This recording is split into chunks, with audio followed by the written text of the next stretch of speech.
Oh, you know what I love? Sports. I love sports. Sports. When it comes to Texas A&M. Where are you getting this information? Let me tell you.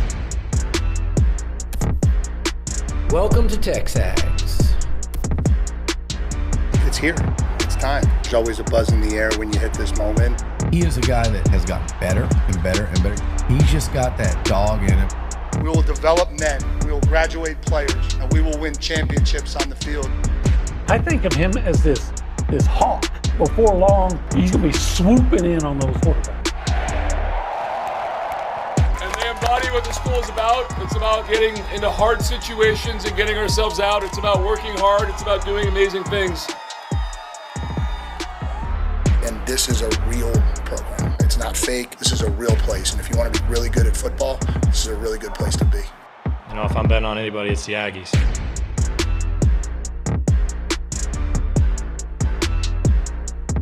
What would you say, OB? 40 yards away from the arena is where we are right now here in Oklahoma City? Yes. In fact, last night, I ran over there. So I made it in 6.1 seconds. 6.1 seconds. 6.140. That's your longest run of the year, for sure. So we're here in Oklahoma City getting ready for this A&M St. Mary's game. That's going to be tomorrow at 6:35. Today we've got a little media session, a little practice session. Find out how the team is feeling about the matchup and everything going on with this matchup. I'm sure they feel confident. They know what they're capable of. And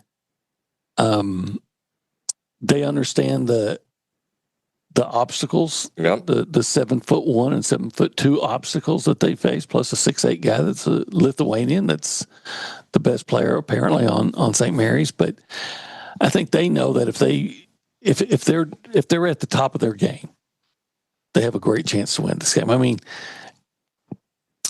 St. Mary's played one SEC team, Vanderbilt, a good one. They got blown out. Yep. So it's not like that same Vanderbilt team beat up A&M. Blew out A&M, yeah. So, you can say, well, they blew us out, blew them out too. Yeah. So, they're probably looking at them as they're big, but I think A&M's probably, I don't know this. I haven't seen St. Mary's play, but I'm suspect that A&M, though not as tall, is probably significantly more athletic. Yeah. So right before we started the show, I was on the boards and I saw a post that caught my attention. Okay. Did the NCAA go out of their way to screw the Aggies and give them a matchup against a team that is just the kryptonite, the Texas A&M? I say yes. I think there was a meeting. A&M wasn't invited to this meeting. They all got together and they said, you know what? We've got to kick them out. We had the power to not let them in. Let's let them in and then kick them out. Well, I do think the one thing I agree with that is that there was a meeting because it's an NCAA selection committee. So they have to get together. So they have to get together and meet. So without a doubt, there was a meeting. Then who did you want to play? Yeah. Right? You're a 10 seed. You're going to play a harder team. That's just how it works. Yeah, it's the postseason. You don't get to play LSU 6 times and say you're national champ. I don't think I want to play LSU again. Well, that's true too, but they did finish last in the SEC, right? I know I don't want to play Ole Miss after the way they finished. No, they finished strong. All right, OB, so typically we do these kind of segments on a Friday, but because we're playing tomorrow, I want you to think, I say we because we're not on the team anymore, I want you to think about 3 things A&M must do against St. Mary's. Okay, yeah. They must hit 3-pointers. Yep. They say that in every game. They must force turnovers. St. Mary's averages almost 11 turnovers a game. They've had double-digit. They've only lost 5 times. In each 5 losses, they've committed 10 or more turnovers. Mm-hmm.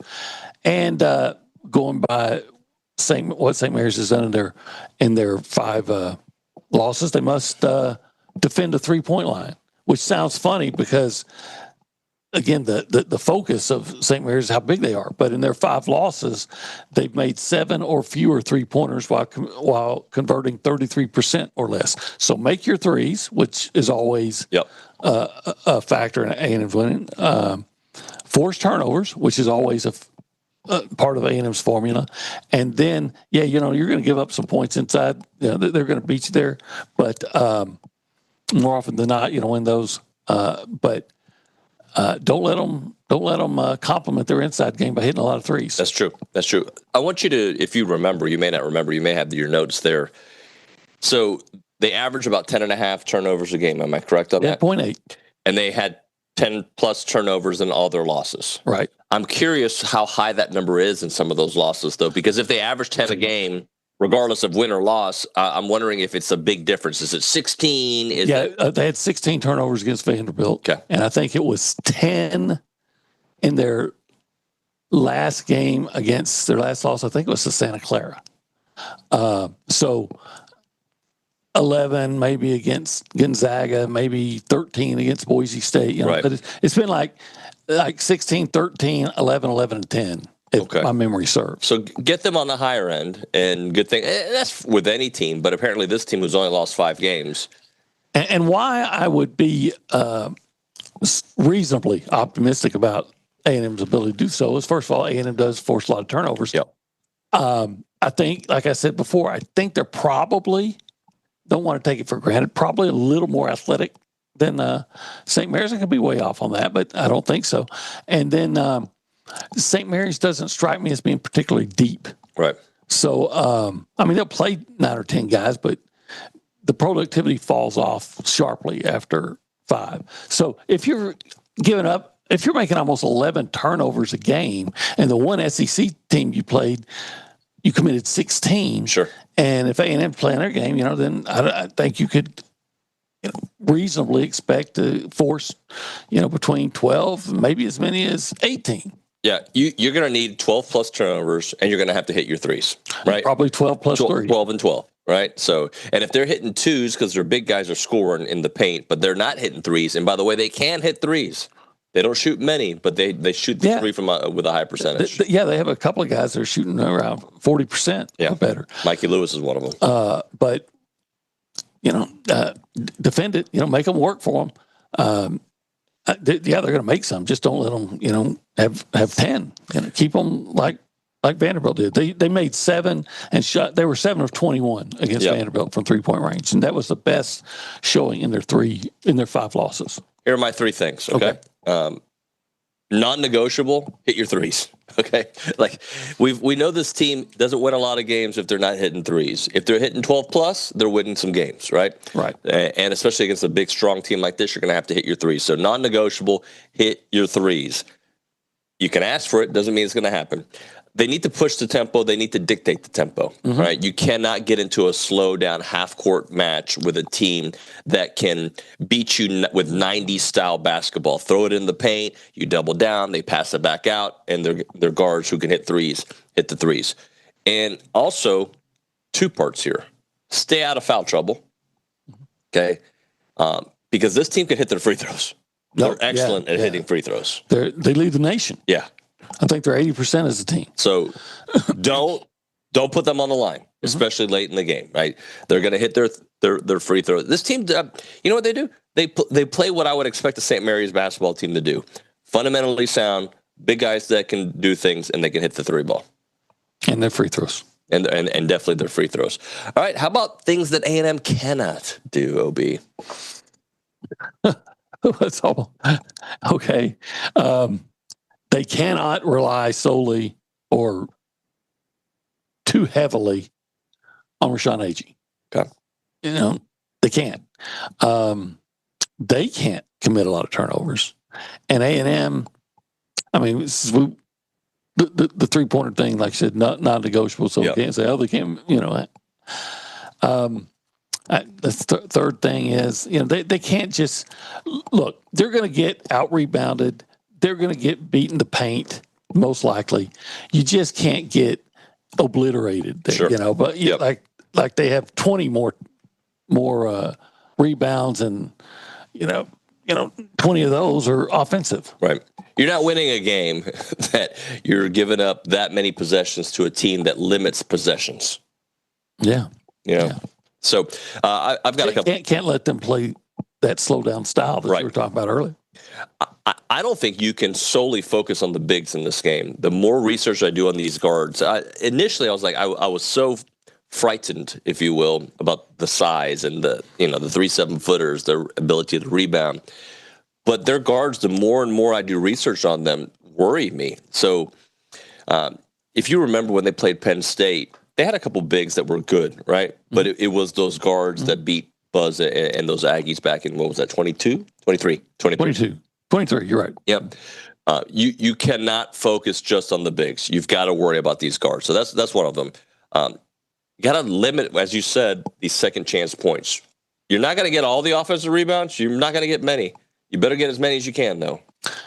Yeah, you better be that team that's, if the rebound comes out a little bit long, you can't be caught flat-footed. And the last thing is, and it kind of goes into something we talked about already, don't get into a slugfest that is a half-court slugfest. If you're going to get into a fight, make sure it's up and down, right? Because I do believe teams that play when they play at this speed for the first time, somewhere in the second half they realize, oh, shoot, we've had way more possessions than we normally do. I don't think the players think that, but we are exhausted. We don't have that. We don't have the legs to shoot these threes now. We don't have the legs to defend now. That's what you want to get them into. Yeah, absolutely. Play your style of basketball. If the game goes to A&M's pace that they want to play, that'll be a huge advantage. Like I said, they don't strike me as being particularly deep. They may be. Again, I'm basically going off stats, but that's what stats tell me. And I think that, you're right. As you get tired, and we've seen it in games before the SEC tournament, like against Oklahoma, when they didn't shoot as well late in the game, and A&M used that to pull away. Yep. I will say this about St. Mary's to Aggie fans that are worried about the NCAA trying to give them a too tough opponent. I don't want to sound like I'm dismissing them because they're obviously good. They beat Gonzaga, right? Everybody knows Gonzaga's a great program. But if you look at the West Coast Conference, it was very top heavy. And aside from the three that got into the tournament, Gonzaga, St. Mary's, and Santa Clara, one team had 20 wins. That was the University of Seattle. They beat them one time by 17. They beat them once by 2. Seattle was like 21-13. And then and you got to understand how many of those wins of theirs were in the conference play. Everybody else in that conference was pretty. I'm not going to say. What's a nice word to say? I'll just leave it at very mediocre. Pedestrian. Yeah. Yes. Very pedestrian. So, like falling down the escalator kind of pedestrian. So maybe they're not as accustomed to playing the level of basketball that A&M is, and maybe that's a factor. Yeah, but I do think in basketball more than other sports, actually baseball you could say this too, on any given night, a team that's hitting their shots can win, and we see it in the tournament all the time. By the way, speaking of shots, I don't have a segue for shots, so disregard all those that Callie was taking last night? No, maybe the one that USA didn't have at the end of the game yesterday. So World Baseball Classic. We were watching part of it at the restaurant. Had to take shots. They lose, unfortunately, and it was sad to see. But A&M baseball, they were down 4-0, and they came back and won. Talk about shots, I think against Texas State, by the way.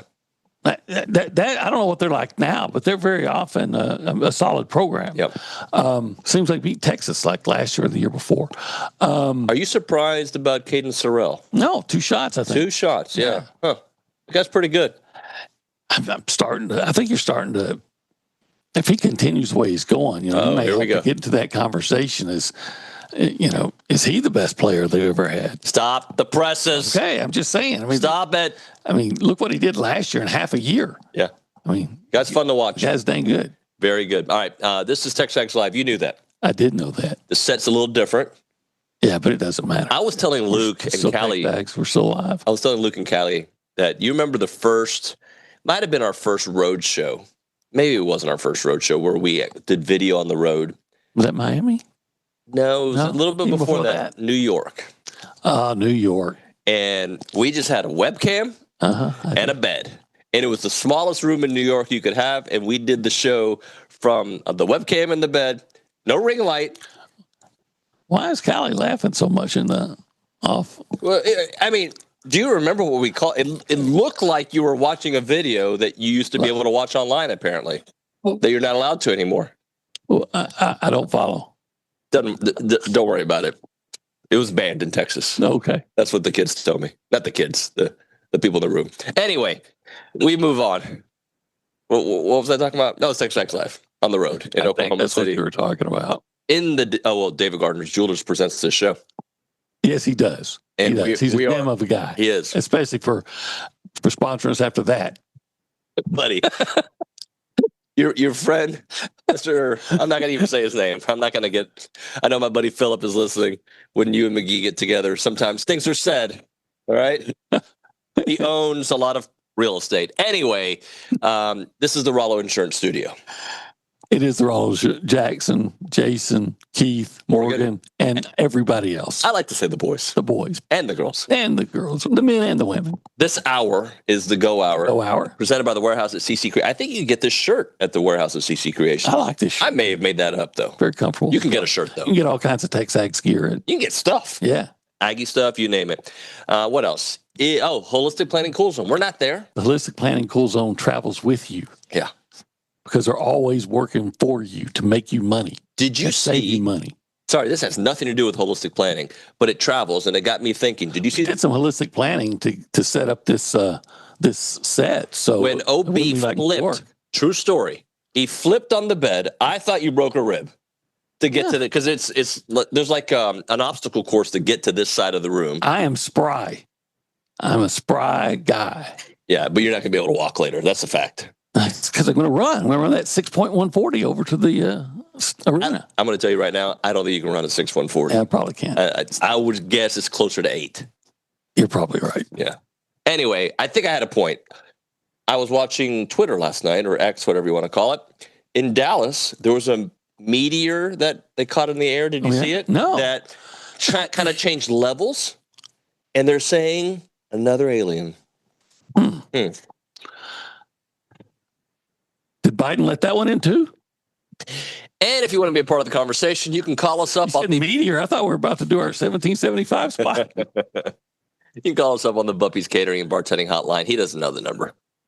979-693-1150. So I do. Obviously, can do more than he thinks. So I probably can do that 6140. I don't think he can do it. Anyway, text the show to 979-693-1150. We call that the what? You forgot the catalyst, pure performance energy text line. I love how sometimes when I say it to you, I know you know it, but there's a moment of stage fright in your face. You're like, wait, what is it again? No, that was waiting for you to say I didn't know it so I could prove that I did. Yeah, whatever. I'm moving on. All right, moving on. Let's go around the room, left to right. Say hi to the humans. Nick Savage, our director, is behind the glass, behind the televisions. Nick, good morning. Howdy, good morning, y'all. How are you, sir? I'm good. I don't really have much to add. I just want to hear about y'all's travels, the conflict, because I know OB had a few issues with the travel yesterday. I know y'all, like you said, you we can do it right now. Yeah, I want to hear it. Let's do it. All right. So, Olin, what was the line when we were at George Bush and Welburn making a left? You made a comment to the group. Yes. What did you say? I said, I don't, you can be in charge of the music. I just don't want to hear any excrement. You said crap, I think maybe, or some other synonym. Yep. And Callie, I thought you were running the ones and twos. I thought you were fantastic. Thank you. DJ Callie Garner. I believe we did at least on a 7-hour drive, an hour and a half of country music, I believe. And I didn't even object. I what heard some. to object about? You love that. I heard some. Well, I don't love all country music, but it's like Florida Georgia line. We know there are some you didn't play, but I'm just making a point that but I heard some artists that I had not heard before. Yeah, and I said, hey, I like this. I got to hear some more of this. Some chick named Ella Langley. Yeah. And she said something about Texas and being a girl or whatever. Great song. Who's in it? And then somehow I fall asleep and I wake up. Somehow. Yeah, it happens all the time. That's a common occurrence, right? I wake up to an awesome concert where I think it was Drake's greatest hits. And what else did we I didn't know there was such a thing. Lil Wayne. Justin Bieber. Yeah. Didn't we play Timberlake too? Or did I make that up? Yeah. Yeah. Yeah, I just want to say about Justin Bieber. One time when my son was like 5 years old, maybe 6, he was in his room and he kept yelling, "You suck. You suck." And he's screaming it. And I walk in, I said, "What is going on?" And he said, "Justin Bieber's on TV and he sucks." I said, "Son, I've never loved you more than I love you right now." True story. But then OB, in his OB ways, in his obesity, goes on Twitter and tries to go all ether on us and starts tweeting about I love my TexAgs crew, but I will never let them. I said, I genuinely enjoy being with the TexAgs crew. But I hope I'm never on a 7-hour drive with them again, listening to their music. But thank God for my earbuds, and I put them in and put it on. I put it on the Jimmy Buffett Margaritaville channel and heard some Leonard Skinner and some Creedence Clearwater Revival. There was some Zach Brown in there, and then there was Bob Marley. Yeah. And I'm thinking, I'm winning in a blowout here. I thought we were winning because we were jamming out. We were having like a karaoke moment up front, and then OB, you would kind of hear OB's lyrics occasionally. We're like, what is he karaoke doing? moment. Well, I don't sing out loud. Yeah, you did. You were singing out loud. Yeah. Moral of the story: don't take a 7-hour trip with people that like that music. That music. Oh, I'm sorry. You're right. I was wrong. I misspoke. That's not music. There's also Kanye in there. Kanye was in there. Kanye, east, west, north, south, whatever direction. That's actually the name of his kids, believe it or not. Seriously. East, west, northwest. Yeah. Yeah. It's a good name. I actually kind of like that. Yeah, I think this segment's gone long enough. Just like the music yesterday. So you said about the NCAA, they had a meeting. They did. What was catered in this meeting, in this mythical meeting where they tried to outlaw A&M winning any games in the NCAA? Well, if they were smart, and that's expecting a lot from the NCAA. Yeah. But if they were smart, they would have, for this meeting, they would have gotten some great meat. And if you want some great Texas barbecue, that great succulent meat, you go to 1775 and you get that succulent brisket, and you get that get my grammar right, those amazing pork ribs, heavenly jalapeno cheese sausage and the spectacular queso mac and cheese. And of course, if you're like, Nuño last night eating a salad at 9:00 at night and watching the way, you can get that turkey. It's really, really good. You do know I got shrimp as well, right? You saw that. Oh, yeah. I had multiple meals. Yeah, shrimp is so fattening. So, yeah, that's what you do. You go to 1775 for that meeting. Yeah, OB started from the bottom, and now we're here. You can go eat at Marvin's room. 1775 TXBBQ.com. Hey, you would look really good in Tuscan leather. Anyway, 979-492-6241. It is 1775. And it's good.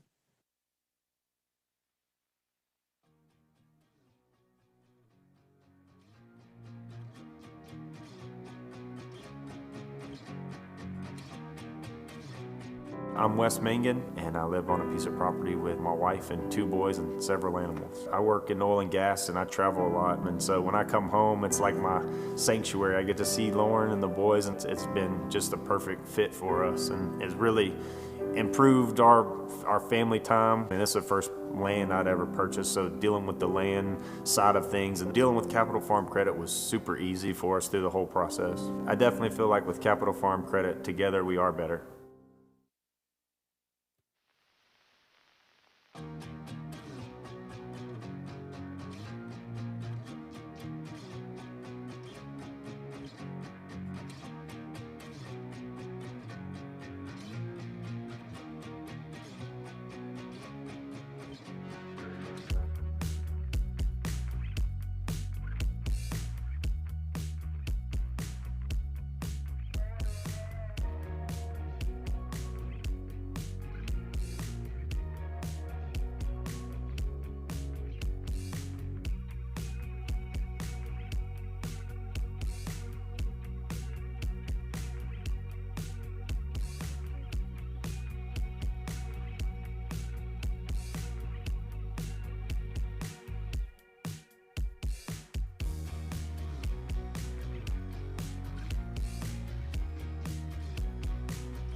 Oh, hey. What the hell is that? Your favorite guy.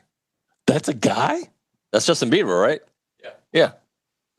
Oh, hell no. Yeah. Oh, hell no. Look, Oh, hell no. there's an edict. There's My son was right. There's a manifesto that says during the go hour, we only play it from Olin's playlist. And that was on there. No. See, you play this role like this, Texas boy.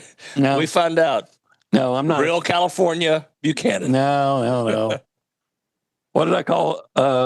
Hey, Luke, what did I call you for listening to Justin Bieber yesterday? Yeah. By the way, we're going to try to get back on track. Kayla's at the Angry Elephant News and Social Center. We should check in there with Miss Gaither. Good morning, Kayla. Good morning, guys. How are y'all? I'm well. What do you have for us this morning? Well, last night, Texas A&M baseball defeated Texas State. I know y'all talked about it a little bit yesterday. Woo-hoo. They were down early. They were down 4 runs in the second inning, but came back to win 9-6. Caden Sorrell had 2 home runs. Chris Akopian had a home run as well. And we saw 5 different pitchers last night. It was Cole Hubert, Gavin Lyons, Juan Vargas, Ethan Darden, and to close it out, it was Clayton Freshcorn. So what are y'all's takes from baseball last night? I don't really have a take because I didn't watch. I just know that people were concerned when they were down 4-0 and like, here we go. This offense is going to be able to win a lot of games. The question is going to be not only the pitching, but now that the pitching is taking a little bit of a hit with some injuries, how do they rebound? How deep is this pitching staff? I think A&M is going to be as good this year as its pitching. Mm-hmm. Because they're going to win a lot of games with that offense, that lineup. But you also risk losing games like they did to Oklahoma the other night. What was it, 12-11? Yeah. You score 11 runs, you ought to win. Look, we are already due for a break. We're not going to do that, okay? We had a football press conference that we got to listen to on the drive. And I want to listen to a Coach Elko soundbite that, to me, encapsulates where we are right now. Good word. Thank Good you. Word. I appreciate that. Here's Coach Elko talking about what this year can mean for the overall program. We have a unique opportunity to double down on success, right? Which is probably the next step for us as a program. We have found ways at times over the years to hit one-year peaks. The next step for us is consistently being a top 10 team, consistently being a playoff team, consistently being a team that then finishes and gets to Atlanta and starts to compete for hardware. And so I don't know that it's necessarily one specific part of the team. I think the challenge for this group is with a lot of new names and a lot of new faces that are going to be out there in the starting lineup, whoever that ultimately becomes, is showing that this program has a staying power to continue to compete at the level that we were able to do last year. And I think that's what the challenge for this group is. Staying power. We actually did a topic about this, I think, on Monday. It might have been Monday or Friday of last week. But to me, that is the huge question. A&M has had these one-offs, right? Really good years followed by 8-4, 7-5, whatever it may be. Can you consistently, even when guys go to the league, even when guys graduate, can you consistently be a team that hovers in that 9-3, which is, I think, in today's college football with the 9-game SEC schedule, almost equivalent to 10-2, but it's not completely there. Can you be a team that is in that mix every year in November for the playoffs? You can. And I trust Elko to put together a really good roster. We'll see, but I like his thought process. I like his, that he's a guy that will acknowledge that they've been one-year wonders often. Yeah. But how many wins they have last year? Last year they won 11. 11. If we go down to the WinStar Casino here in Oklahoma and you were playing blackjack and you got 11, you know what you do? You know what you do on 11?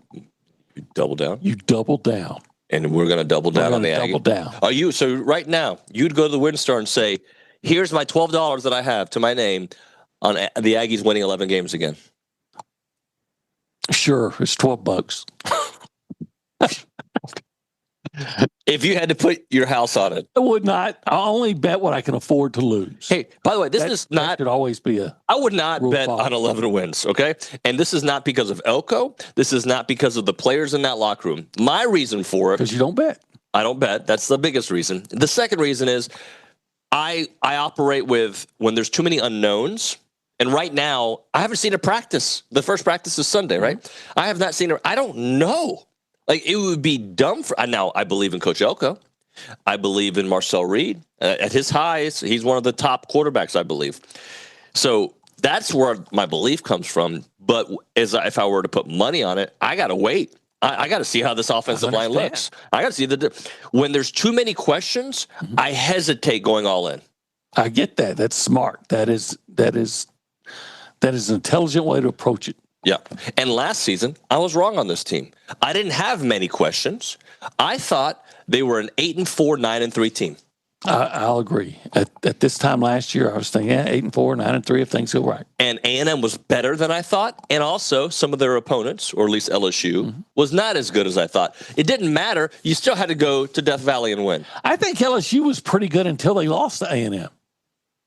I mean, it's like they lost to Ole Miss by a touchdown, and they had some other close. I mean, things weren't happening for them. Then when they got absolutely embarrassed in their own stadium, where their own fans were leaving before the fourth quarter, and A&M took over Tiger Stadium. Then it became Death Valley. Then LSU kind of quit. Yep. I know their coach did. Let's hit a break. We'll come back. Luke Evangelist going to get to talk. He's got his buddies that are like tweeting at the show and more Luke. I want to talk to Luke. All the Burnerverse people. They want us to talk to Luke. Okay. You know what a Burnerverse is? No. Yeah, I didn't think so. I want to talk about Chance McClain and Heritage Films. You've heard me talk about Chance before. I've been talking about him for 4 years here on TexAgs, almost 5 years. And one of the things that the thing that he's doing now, he's done many things, Broadway musicals, he's done radio stations, he's done movies, he's done it all.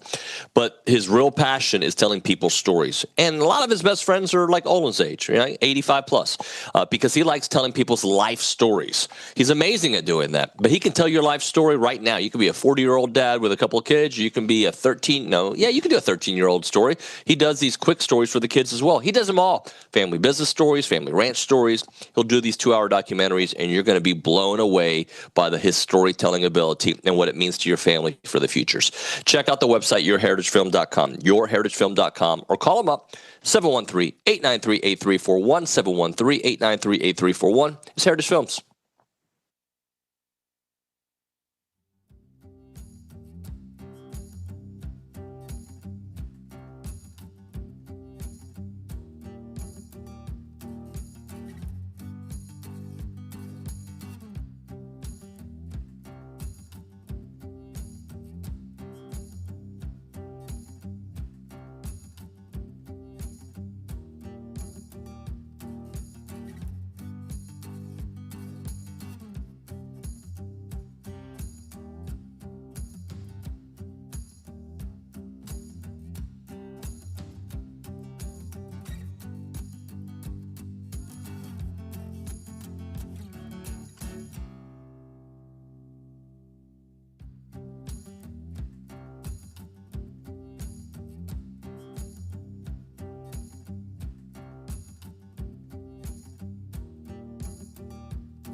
As a reminder, the final segment of the program is brought to you by Double Dave's. That's at 10:50. But right now, caller number 12, 979-693-1150 will hook you up with your choice of a dozen pepperoni rolls or a large one-topping pizza from Double Dave's.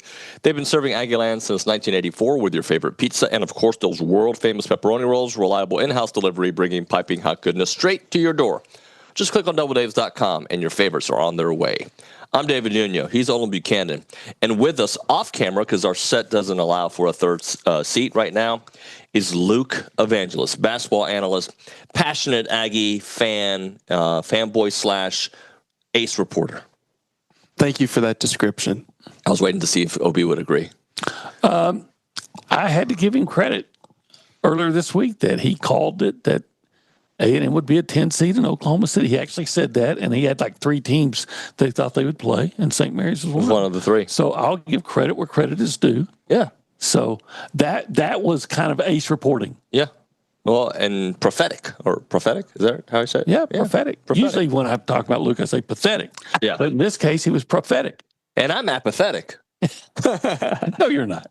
Of him. Oh, of him. Yeah. Okay. Luke, good morning, buddy. How's your trip been so far? It's been awesome. I mean, love going on road trips. Love the fact that we have the opportunity to be in a car for 7 hours and torture OB with our music. Because, some cultures, they actually respect their elderly. We respect you. I'm glad I'm not in the old community right now. At the moment, I got traded to the young guys, even though they don't invite me to anything that they do.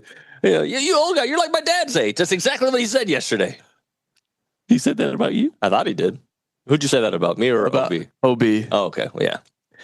David, Luke's 25? Yeah. You're 50? About to be, yeah. Oh, yeah. Well, you're old enough to be his dad. I am. Yeah. And I won't say on the air the joke that Callie and Nick, and now I guess Luke, have said about us. Uh-huh. They're so immature. They said that we are their dads, basically. And I told them they're not. And I'm sure they want to be. But if I was their father, they would be much better looking. Anyway, let's talk some basketball. Luke, I alluded to it earlier in the show. I find reasons to not worry for places that we're not looking completely when trying to break down a game. And I keep bringing up these guards that when the initial brackets came out, I focused so much on the size and how big this team is, and that's how But when Florida played you, it wasn't just the big guys that beat you. Yeah. It was the guards that beat you as well. St. Mary's has got very capable guards. Yeah, and a lot of the focus goes to Mikey Lewis, who is their star guard, 14 points a game. But people forget about Joshua Dent because he's very unassuming, and for lack of a better comparison, he just kind of looks like Hayden Hefner. Yep. And you're like, this redheaded guy is not going to actually beat me off the dribble or be a great basketball player. Let's just say people who look like Joshua Dent aren't exactly the most intimidating hoopers, but he is really sure with the ball and a really great player for them.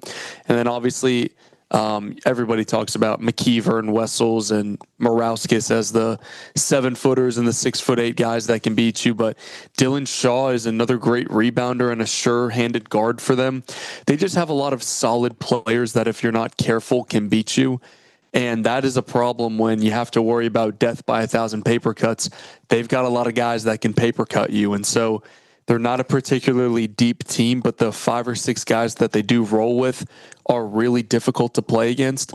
And those 3 guards of Mikey Lewis, Joshua Dent, and Dylan Shaw are really solid players that can go off on any given night. OB, so when they beat Gonzaga earlier this year, that was a game where their star player, am I pronouncing it correctly, Morauskas? Yes. Morauskas went 2 of 10 in that game. But then you look at the backcourt, they combined for 44 points. I'm just talking about Dent and Lewis in that game. They were able to hit, they were 11 of 19 from the 3 in that game. And then the Dylan Shaw kid that he was talking about, he's a freshman, shoots 42% from the 3. Right. Yeah. They got some guys. And that's why we're saying when they lose, they've 7 threes or less. Mm-hmm. So there's the target from A&M to keep them to 7 threes or less. Luke, what concerns you from a defense the guards? Is it the doubling down on the paint? Is it what? I hate to simplify it so much, but like, can they break you off on dribbles? Is it when they get open because people are doubling down? What makes those guards so good? Well, what makes the guards so good is it's kind of like, why is a linebacker so good when they're playing behind a great defensive line, right? Having bigs like McKeever and Wessels and Morauskas is going to open up a lot of things for the guards because teams are going to have to commit a ton of resources to stopping the big men. And so that's going to open things up when you double somebody in the post. St. Mary's will have great ball movement and they'll find the backside and they love to hit threes in the corner. So when you're trying to collapse inside, Lewis can beat you off the dribble, and that's going to obviously open things up because you got to rotate, you got to help inside, and that'll open things up because their most high percentage three that they shoot is their corner three, specifically on the left side of the court. So you're going to see an offense drawn up to always get their shot. That's why they're so efficient, is they're going to get their best shot 90% of the time. And it's ultimately about not just stopping that initial possession, but their A&M's second shot defense, if they're not able to collect a defensive rebound, has to be elite because they're going to prey on A&M playing 40 to 50 seconds of defense consecutively when they get a missed shot rebound. And getting those offensive rebound, it's often an immediate kick out to a three, or they're just going to reset it and force you to play defense for 15 to 20 more seconds. They're very difficult to defend against because they have guards that are very smart and know how to penetrate even the most interiorly strong defenses like Gonzaga. It's not supposed to be easy, right? And I get that. When you're so big and talented up in the front court, teams are going to have to help out inside, and that leaves you for open shots. But so do you not double down, Luke? Look, I'm sure Bucky and his staff have something cooked up defensively to combat against that. But you're going to have to, a lot of this defensive strategy starts with staying out of foul trouble. And so I think the defensive game plan is going to be different if Federico or Jamie Vincent is in, as opposed to the ideal lineup of hopefully you can get Rashawn Agee and Zach Clements to not foul out and play 32 plus minutes each.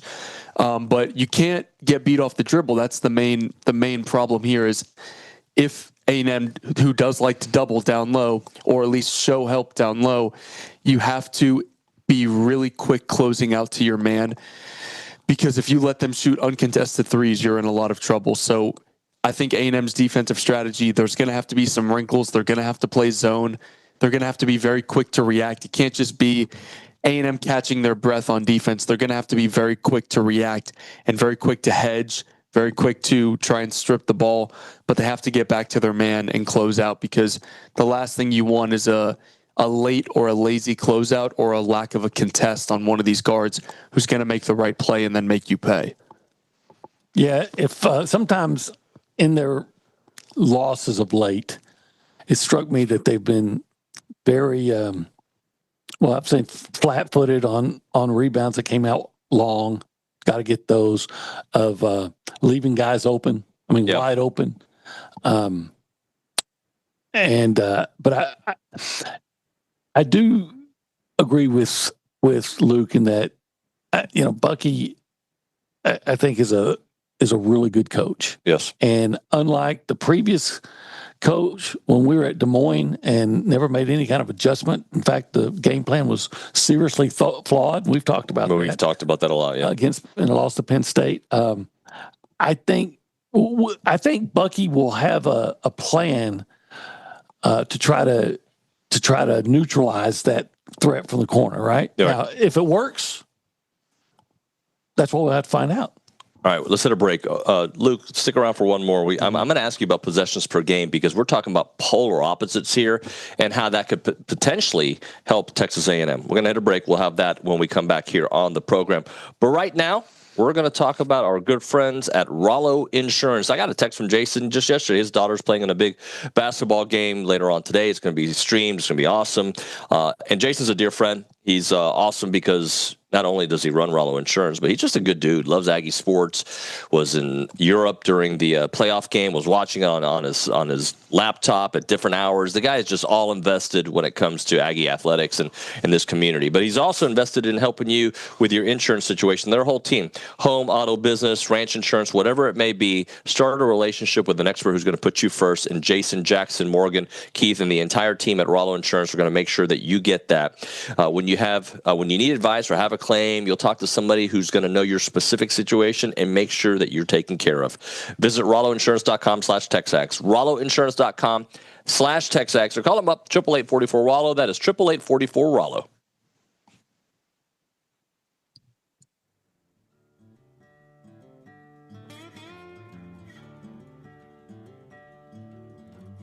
Everyone, David Nuño here for Allen Honda. Had a great conversation with them earlier today. John Allen's the owner. He's been here forever, and also their GM, Rusty Skinner, great guy. Wonderful conversation. They're super local. They're a family-owned dealership, not some massive auto group, and they treat their customers like family because they basically are family. They're Aggie alums. They love Aggie sports, and they've been serving the Brazos Valley with integrity, with passion, and commitment to excellence for over 50 years, which is very rare, by the way, for the independents because people trust them. And that's why they've been doing it for such a long time. Whether you're looking to buy, lease, or service your vehicle, you can count on them for transparent, no-pressure experience that puts your needs first. And I can attest to it. Had a great conversation about my own situation with them. Their knowledgeable sales team will help you find the perfect Honda to fit your lifestyle, from fuel-efficient sedans to versatile SUVs. Leasing options are flexible and affordable, making it easy to drive the latest models with confidence. And when it comes to service, their certified technicians only use genuine Honda parts to keep your vehicle running at its best, whether it's routine maintenance for major repairs or whatever it may be.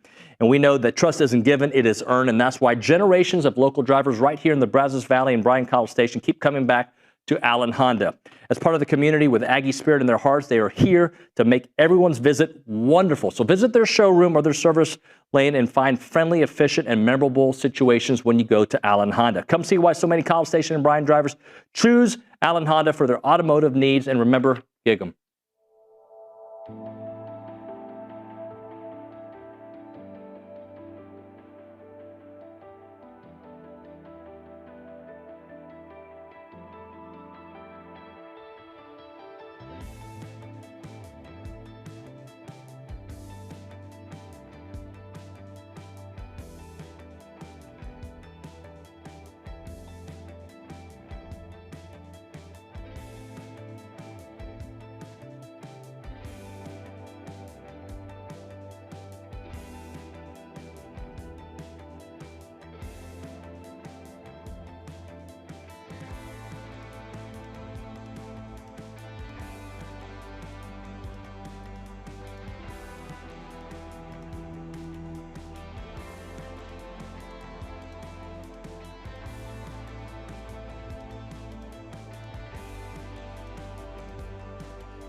Wrapping up the Go Hour here, presented by the Warehouse at CC Creations, Olin Buchanan, David Nuño, Luke Evangelist. So, Luke, possessions per game, St. Mary's, right around 68 per game, 307th in the country, all right, towards the bottom.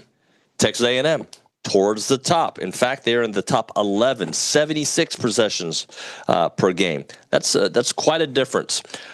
But if A&M has, I don't know, call it, let's say they have 71 possessions, okay? They don't play completely St. Mary's brand of basketball. They don't get to completely play their brand of basketball, right, because it's a chess match. Is 5 possessions at a quicker pace throughout the game enough to get tired legs, in your opinion, for what we've seen in the past of teams that play A&M kind of withering down the stretch? Well, that's going to be an interesting thing to find out because St. Mary's, remember, the WCC conference tournament was way before the SEC, so they haven't played for over a week now. We're about to find out if 5 more possessions plus the press makes enough of an impact, because it's not just 5 more possessions at St. Mary's pace. It's 5 more, hopefully, at A&M's pace. I think if it meets in the middle, it favors A&M. But The first 10 minutes of this game are going to tell us pretty much everything you need to know, because the team that plays with the lead is going to be able to impact their style on the game. And, A&M hasn't exactly gotten off to good starts lately. They've found themselves down double digits now 3 games in a row. And so if you find that again on Thursday, they're going to be in a lot of trouble, because going down 10 is going to feel like being down 20 at the pace that St. Mary's plays at. OB, you got about 15 seconds to finish it up. So again, it's not supposed to be easy, but A&M, if they can play there, look, it's so basic. You're going to have to make shots. You're going to have to make 3-point shots. And I think they're going to be more athletic. They're going to be able to get those shots off. Now, I don't know if they're going to be able to win, but I think it's going to be a very competitive basketball game. Great stuff, my friend. Thank you very much, OB. Thank you, Luke Evangelist. When we come back, John Harris on TexAgs Live.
Well, welcome back in live from Oklahoma City. I'm David Nuño. This is TexAgs Live, presented by David Gardner's Jewelers, Rollo Insurance Studio. Hour number 2 of the program. We had a Coach Elko press conference getting ready for spring football. We've got some NFL free agency. We've got a lot of storylines to get into. We are talking basketball throughout the show, of course, but our buddy John Harris is on the Buppy's Catering and Bartending Hotline. You can find his work at footballtakeover.com. And, of course, he is the Houston Texans sideline reporter. And my dear friend, Johnny, good morning, buddy.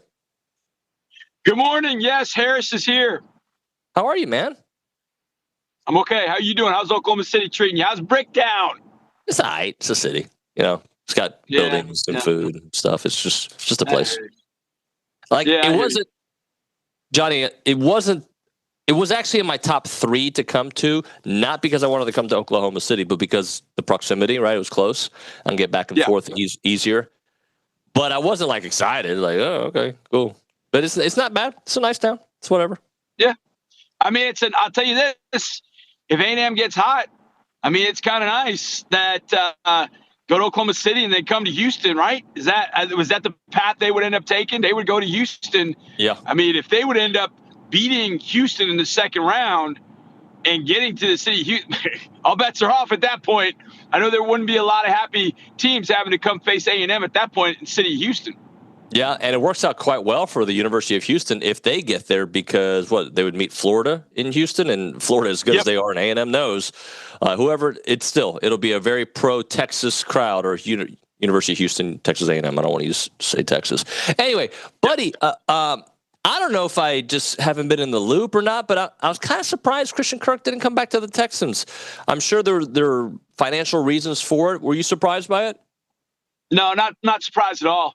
I kind of figured the way things had gone with the receivers and, Tank trying to come back from the catastrophic knee injury, I was not surprised at all that he was not back. And I think, if I'm being truly honest, and I love CK. CK is as a professional a dude, as good a dude as you could have possibly had through what was a tough year for him. But going to San Francisco might be the best thing to happen to him. Because he's now with Mike Evans, Ricky Pearsall. He's clearly number 2 or 3, depending on how you spin it. And he's going to have a ton of opportunities in that offense. I think he's going to flourish, again, as long as he stays healthy, which is at times some of the things we've said about CK over the last 4 or 5 years. But when he's been on the field, I mean, we didn't win a Pittsburgh Steelers game without him, I can tell you that. But we just didn't get that from him all year long. And we got a bunch of young receivers. We got Tank coming back. It was going to be a financial squeeze more than likely because we had needs at other spots. So I wasn't totally surprised that he ended up going the free agent route. And once I saw with San Francisco, I was actually really happy for him. Because if we end up playing him, it would be in the Super Bowl, which would be awesome. But I just felt like he needed an opportunity where he could flourish. I feel like there was going to be a movement for us to Jalen Knoll more in that slot spot after drafting him in the 3rd round. So it just made sense for him to move on and get that opportunity elsewhere. So I wasn't surprised at all. I feel like receiver, it's funny, people have been talking about receiver here as kind of not a priority, but, I'm going to take a receiver early. I'm like, I kind of don't know why you would do that. I think there's still some other areas to address, but there's so many damn good receivers in this draft that you could probably get one on day 3, and that's probably where they would take one. So I think given the financial parameters and just the opportunity in San Francisco, I feel like it made a lot of sense for CK to take that opportunity out west. Talking to John Harris here on TexAgs Live, presented by David Gardner's Jewelers, Roller Insurance Studio. So, Johnny, you're close to the organization. How do you feel the Texans have done this offseason? And before you answer that, I only read what people say, right? I'm not as close connected as I used to be, but people initially were like, what are we doing with the offensive line? We're not doing a lot. And then it looks like they've addressed some of that. I mean, you know how it gets, and it's gotten worse over the years, David. I think people misunderstand the salary cap. They don't understand free agency. They think free agency is like this 3-day period, and they think if you spend, then it makes you good, great, greatest. And it's not true. A lot of times when you're spending because you're having to fill holes that you weren't able to fill through your drafts the last 3 or 4 years. The Texans have had probably 3 years of really good drafts very productive drafts. So they haven't had to spend a ton of money on players that, coming from outside the organization. In 2024, they spent a lot of money, but they didn't do it on day one, and people freaked out. Last year, they didn't have a lot of money to spend. They did trade Laramie, so people were kind of waiting like, all right, what are you going to do? What are you going to do? And let's be honest, fixing an offensive line is not a one-year process. I mean, you guys, you saw it at A&M. We saw it at A&M. It was not a one-year process. It was going to take a couple years. You needed guys to stick around for another year to play together in a final year in 2025 for that offensive line to really kind of come together and be the line that everybody at A&M wanted to see. And I think it's the same with the offensive line here in Houston. It was going to take a couple years. You walked Laramie out of the building, and then it was Titus. Now you've got the building rid of previous culture, and now you've got a bunch of culture guys that you think are going to help turn the offensive line around. But the reaction from fans, oh, fire Nick. He's not doing anything. He needs to get out. He's not fixed the offensive line. But then he signs Braden Smith a couple days into free agency. And then yesterday, they got the deal done with Wyatt Teller. And now all of a sudden it's like, oh, Super Bowl, here we go. And I'm like, it's just, kind of typical fandom in a sense that it's not having the understanding of how this thing works. Free agency is 24/7, 365. And I tell people all the time, 2024 when the Texans traded for Stephon Diggs, when did that happen? They're like, oh, free agency period. Like, no, it happened the first week in April. So, these things take some time. Who knows? There might be another move the Texans are going to make over the next couple of weeks where maybe they find a center. Maybe they find another piece through a trade or through a waiver claim or, hey, there's more free agency dollars here to be able to do something. So the team building process, I think, baffles everybody because at the college level, it's like, well, hey, money whip them with NIL, Aggies. We should get all the 5 stars we want. But it's like, that's not the right way to build a team. And the same in Houston. You can't, in the NFL, you can't build a team with a bunch of just throw $50 million at that guy and bring him here. Like, no, we saw what happens when you throw a bunch of money at guys and they're all about themselves. It doesn't work out well. You have to get the right mix, especially on the offensive line. But now the organizations maybe bought themselves some goodwill with the fans because they have gone out, re-signed Ed Ingram. They re-signed Trent Brown. They brought in Braden Smith, one of the best run-blocking tackles in the league. They brought in Wyatt Teller, a little bit older, but one of the better run-blocking guards in the league. And now the fans are all about it. So it just took a little while to get here, but that's kind of the point. You can't do everything all at once. You can't spend $27 million on a center like the Raiders did, albeit really good player. We couldn't do that. I mean, 30 teams probably couldn't do that, but the Raiders could, so they did, but they were forced to do it that way. So point being, they built this team really, really well through the draft the last 3 or 4 years. If C.J. Stroud gets back to his level of play, I think this team is going to be right where it wants to be in January and hopefully be able to take those steps to go into January, win divisional playoff round, get the AFC championship. And then at that point, you're 60 minutes from a Super Bowl and anything can happen over 60 minutes. So from that standpoint, this team is improved. It's gotten better on the offensive line, but it's improved in a lot of areas where they had holes. And what it's done, David, I think is open them up to do anything on draft night. Pick number 28. I mean, it's trade down, trade up, pick a wide receiver. I mean, which I wouldn't imagine, but Kenyon Sadiq, the tight end from Oregon. I mean, they could take him, and I'd be okay with it because they've satisfied a lot of the needs they had in this free agency, so that they could go into the draft and just take the best player that's available, pick up some really maybe discounted players because they got pushed down because of supply and demand. They've done some good things, but building a team, it takes time. But fans want to put it in the microwave. But instead, you got to put it in the oven. And hopefully the Texans have done the right thing, put it in the oven. Johnny, we mentioned Christian Kirk to the Niners, but we didn't bring up Mike Evans. What do you think about both of those guys, both of those Aggies now going to the 49ers? Brilliant. Absolutely brilliant by the 49ers, I think. When I saw Mike was leaving Tampa Bay, as you would think, there were a lot of people in Houston pushing Mike to Houston, Mike to Houston. I'm like, look, I mean, I love Mike, and Mike's going to the Hall of Fame. We have Nico Collins, and they do similar things. And I was like, it just doesn't make sense that you're going to pay that money, upwards of 15 to 20 million a year to have another Nico Collins. Like, not now. If we didn't have Jaden Higgins, Jalen Noel, X, and Tank, maybe I would say, yeah, bring Mike in, but it just didn't make sense. When you start looking at teams that made sense, like, oh, okay, what's the right fit for Mike? And then in San Francisco signed him, I was like, that's the right fit. That is the perfect fit for Mike. Stays healthy, CK stays healthy, they can be lethal. I think that San Francisco needed to do that. The Brandon Ayuk situation got sideways, and it was just stupid. Juwan Jennings was going to more than likely move on in free agency, one of the best number 3 wide receivers in the league, if not the best. They had to fill with guys that could be productive. And John Lynch and Kyle Shanahan, ironically, a Longhorn, went out and got 2 Aggies, and I think going to take that thing to a different level with their passing game. And again, with San Francisco, you don't know when Kittle's coming back off the injury. You would seemingly have McCaffrey as, if he's healthy, he gives you both in the run and pass game. But you'd like to take some of that heat off him. Well, I think Christian does that. I think where's your go-to wide receiver? It's Ricky Pearsall, but he's going into year 3 and still hasn't really gotten all the way there. Mike's a proven number 1. So I think San Francisco hit that out of the park.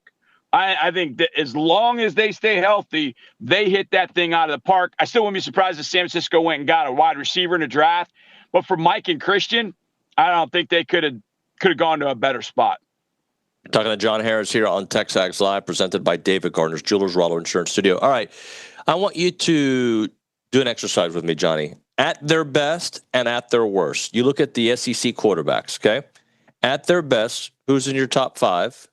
And what happens to them, I guess the middle tier, that not at their worst, because at their worst, obviously, they're going to be the bottom 5. But who are your top 5 at their best SEC quarterbacks? At their best, not just all season long, when they're at their highest level. Well, let's just throw out some names, and then we'll kind of put it together. Marcel Arch, Lenora Sellers, John Mateer, Sam Levitt. Trinidad. Those are kind of Trinidad Chambliss. Yep, good one. Going through Florida, no. Gunnar Stockton. Yep. And now this is where yeah, I said Sam Levitt. This is where David it gets kind of. Is a guy a better NFL prospect than he is a college quarterback? Because Gunnar Stockton, I don't think is going to go to the NFL and do a ton. Look, he's a tough dude. He's a good leader, but he's a really good, gritty, productive college quarterback, for the most part. So I think Gunnar Stockton is a guy that if you look at as a college quarterback, I mean, you probably put him up at this point, I think, in front of Sam Levitt. But Sam Levitt's going to have a chance to go to the league and be a first rounder because of the physical tools and what he's got in his bag. But that's where you kind of go, hey, that's one guy I would probably put in my top 5 as a college quarterback, but I wouldn't even think about it as a draft prospect. So those are the guys. I think the guy with maybe the highest ceiling might end up being Levitt. Okay. Because he is scary dangerous with his legs.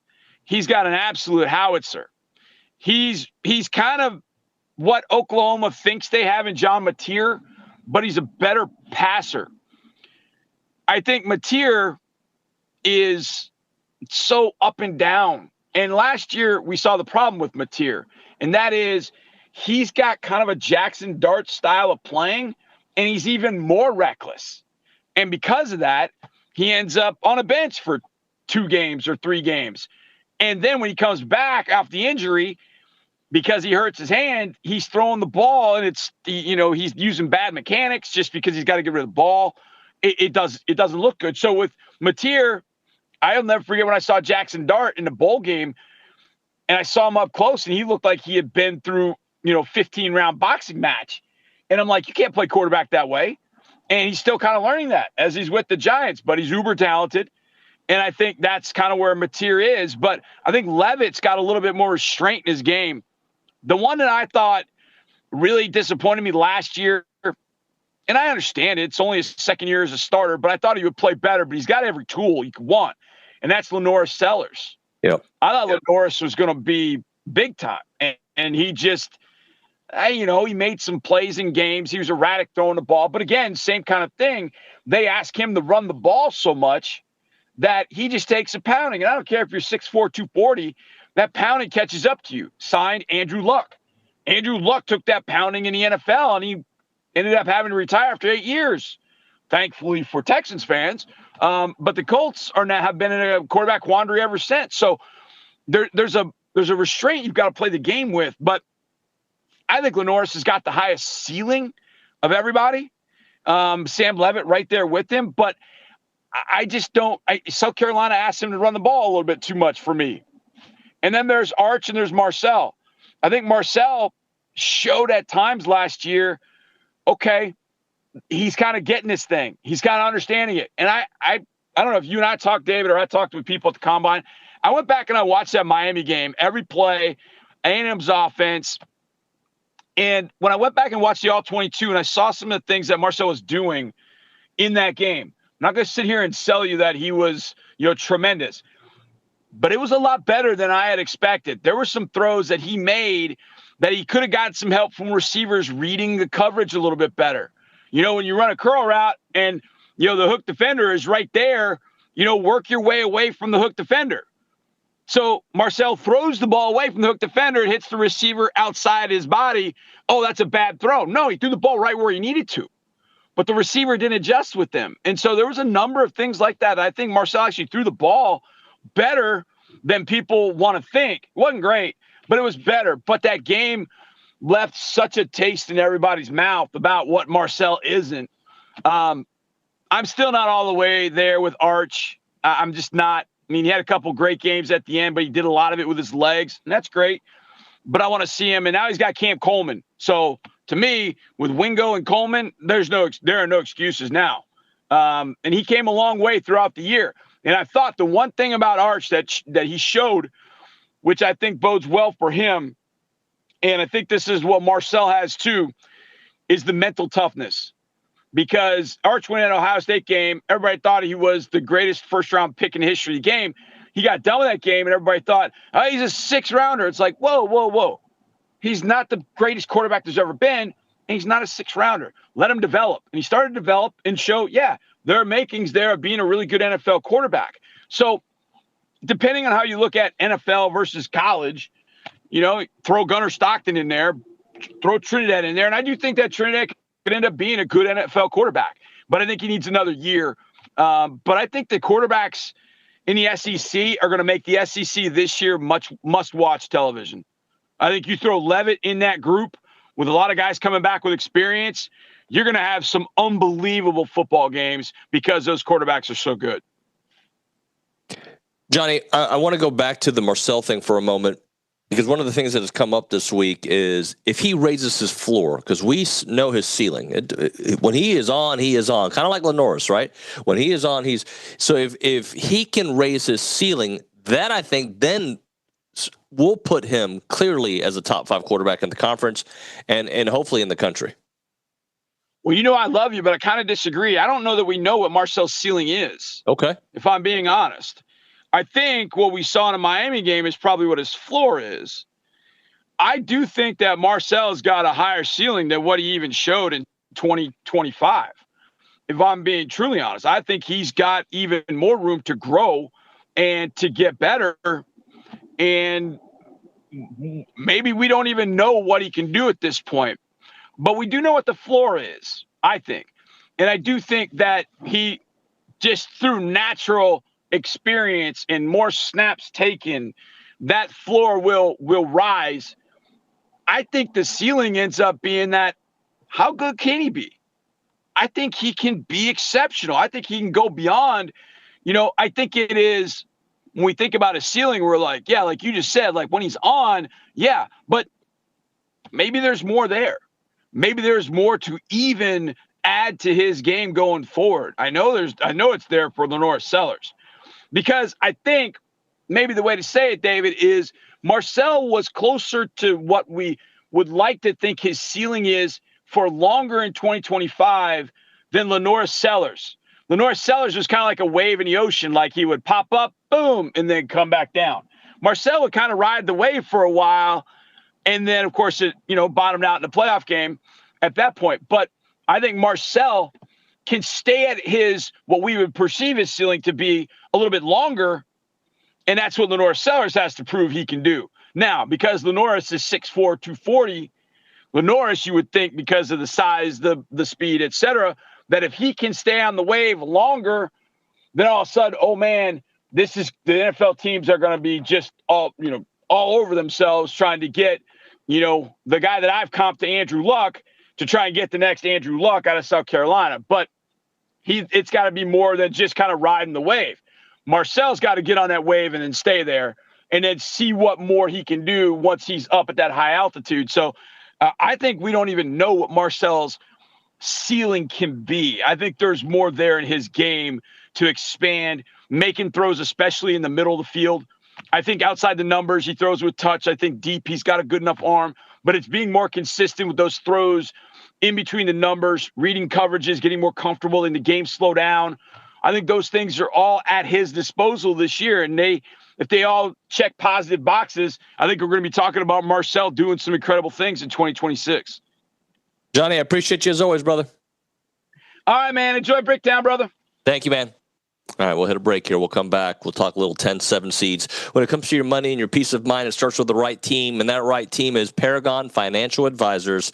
They're an Aggie-owned company, and they're an independent fiduciary firm serving clients all across Texas. They got no commissions, no sales pitches, just trusted advice tailored to you. They have a team of 18 professionals, and they're all great, including 9 CFPs, a CFA, and a CPA, and their expertise runs very deep at Paragon Financial because their credentials matter, and so does your future. Visit their website, paragon-adv.com, or give them a call, 979-693-3907, to schedule your free consultation today. It is Paragon Financial Advisors, integrity, expertise, and trust.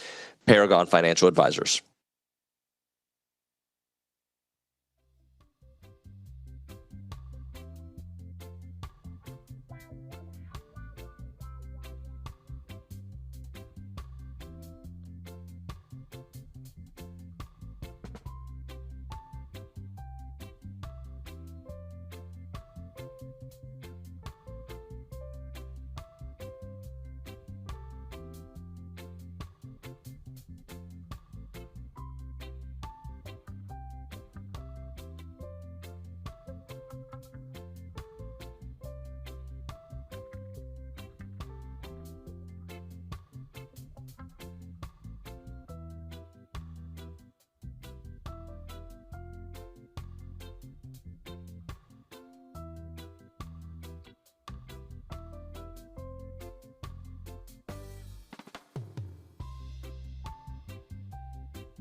Oklahoma. Welcome in. I don't know why I sang. TexAgs Live, presented by David Gardner's Jewelers Rollo Insurance Studio, OKLAHOMA. We are here. We're jamming out in Oklahoma City. The Aggies are going to be meeting with the media here shortly, I believe, at a little more than 4 hours, so not that shortly, but today. And we'll chit-chat with Bucky and the players here, and then we'll go to their practice, and we'll have some coverage for you on TexAgs.com. Hopefully you're a premium subscriber. So 7-10 matchup. You guys know that it's not a guarantee that the 7 wins. There's a 97-62 all-time advantage for the 10 seeds losing in that one. Since 2008, at least one 10 seed has pulled a first-round upset every single year without exceptions. One of the most competitive seeds out there. So you're saying there's a chance? Yeah, there's definitely a darn chance. Last year, 2 10 seeds won in the opening round. Arkansas beat Kansas 79-72. New Mexico beat Marquette as well. Arkansas, by the way, went on to beat St. John's and reached the Sweet 16. They had a really fun story. So the message here is that regardless, this is going to be a tough matchup. We know that, but regardless of what you think of the matchup in the 7-10, there have been other underdogs that have won this matchup every year. And why not Texas A&M? A&M, if I have my history correct, Luke's not in the room right now, but I'm pretty sure A&M was a 7 seed. And Nick, you can fact check me here. I'm pretty sure A&M was a 7 seed when they lost to Penn State in 2023. I believe I'm right. Luke is walking in the room. Luke, I'm correct that A&M was a 7 seed when they lost to Penn State, correct? All right, so there you go. There's another example of it. So, the difference this time is that A&M plays at a much faster pace in that version of A&M. That version of A&M decided to live with the 3, especially in that game, and they weren't a 3-point shooting team. And this A&M team is a very good 3-point shooting team. And last year, so you put that in context of 10 seeds winning this, but St. Mary's was in this exact spot a year ago. A year ago, they were the 7 seed facing a then 10 seed Vanderbilt, who Lucas told us many times built kind of similar stories to what A&M has been this year, right? Am I right about that, Luke? Last year's Vanderbilt team very similarly built in the fact that it was quickly a new head coach. Everything had to kind of jive, and it started working much faster than I think anybody thought. Yeah, they were one of the last jobs hired. The difference was they had returners from the old regime, but very similar story with what Mark Byington had to put together. I've said that Vanderbilt last year reminds me of A&M this year, and it's funny that they both draw St. Mary's, which you look at that matchup last year, Vanderbilt wanted to play fast, and St. Mary's slowed them down. It was like 59 to 56, so A&M's got to learn that. From what Vanderbilt couldn't do last year, A&M has to do this year and speed them up. By the way, Vanderbilt in that game was leading at the half. It was very low scoring at the half, 29-22. They got up to 12-point lead in that game, and then St. Mary's went on a 32-17 run to close out the game. So this team, we've talked on several occasions of how you need to be careful. Like, you need to get out to a good lead, but a good lead against a veteran team like this. And I believe they have 7 players from last year's squad playing. Now, not their core, right? Their cores, they weren't playing that much last year, but they're certainly playing quite a bit this year. So remember, Vanderbilt, though, this year's Vanderbilt team got revenge on this year's St. Mary's team from what happened in the NCAA tournament. So there is a little bit of a proof and concept for the way the SEC plays and what they were able to do against a very good St. Mary's team. So the big takeaway is Marascus and Lewis, take them out of the equation as much as possible. But even that isn't enough. Well, when Vanderbilt did play them just this year, I believe that they didn't have their best game. So this is an ability to beat a team that I think matchup-wise isn't great, but I do think stylistically, if you play your brand and they have to a little bit morph their game into a quicker version of them, I think that could be very difficult. All right, we're going to hit a break. When we come back, Trisha Ford will be in studio with Kay Nagley. We'll chit-chat with Coach Ford, find out all the good vibes from the LSU series win, that and more. You are listening to TexAgs Live. We are presented by David Gardner's Jewelers. We are in the Rollo Insurance Studio, and this is how I buy time to find the spot that I'm doing next, and we are talking Daily Company. And at the Daily Company, they're a family-owned, licensed, and insured business that offers everything, expert HVAC advice, electrical, plumbing, and generator services available to you 24/7, 365. Whether you need repairs, maintenance, or installation, they've got you covered. They handle everything from HVAC issues, thermostat repairs, you name it. They are going to make sure that your pipes are in top shape. They provide expert electrical services, including those wiring, the outlets, the upgrades, and safety.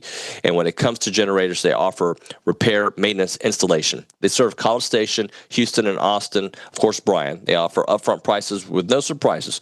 Call the Daily Company at 979-260-2020. That's 979-260-2020, or visit them at godaily.com and experience the daily difference.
All right, we are back here on TexAgs Live. We are presented by David Gardner's Jewelers Rollo Insurance Studio in Oklahoma City. I'm here in Oklahoma, but we've got our softball crew there in the studio. Kay Nagley, Trisha Ford, the head coach of the A&M softball team, who had a very nice road series win in LSU. Coach Ford, how are you? I miss you. I know. I was beginning to think that you don't want to see me anymore. I'm just busy, doing the spring break thing and then the Oklahoma City thing. But what I think a really exciting weekend. Just your takeaways from going somewhere that's very difficult to play, a place that has been very tough for A&M in the past. Your thoughts on the series win? Yeah, I mean, obviously, really happy with our first two games. The last one got away from us, but I didn't realize it was the first time that we have won a series at LSU. So that was great. So. Really good pitching this weekend and some timely hitting. And Maya Perez, holy smokes. They kept pitching to her. It was fantastic. Yeah. They pitched to her until they didn't. Yeah. And they learned their lesson on Monday. SEC Player of the Week honors for her.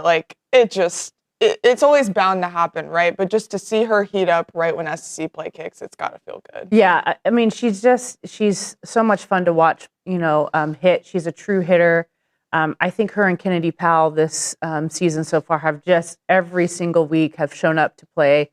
But yeah, I'm excited for Maya. She deserves it. When you always talk about kids and how they, go about their business, Maya does it at a very high rate. Yeah. And KP, you mentioned, it just seems like she's Mrs. Consistent, right? You can't keep her off base. No, which I'm happy about. Yeah, she's just got really good hand-eye coordination. Her bat-to-ball skills are high level, and she's done a great job of just leading us on the field, defensively, talking to the infield, her and KK Dement. And, KP, when I always tell her, when the lights go on, KP shines, and she's just had a tremendous year. Yeah. As for going back to Maya, and they intentionally walked her 4 times, it's a little bit also, it's got to be frustrating, but also, you'll take your free bases when you can get them. Yeah, I mean, I think, that if I was on that side and she hit, She was hitting 833. Yeah, I get it. I think the 7-2 intentional walk was a little weird. Yeah. But, it is what it is. But, I think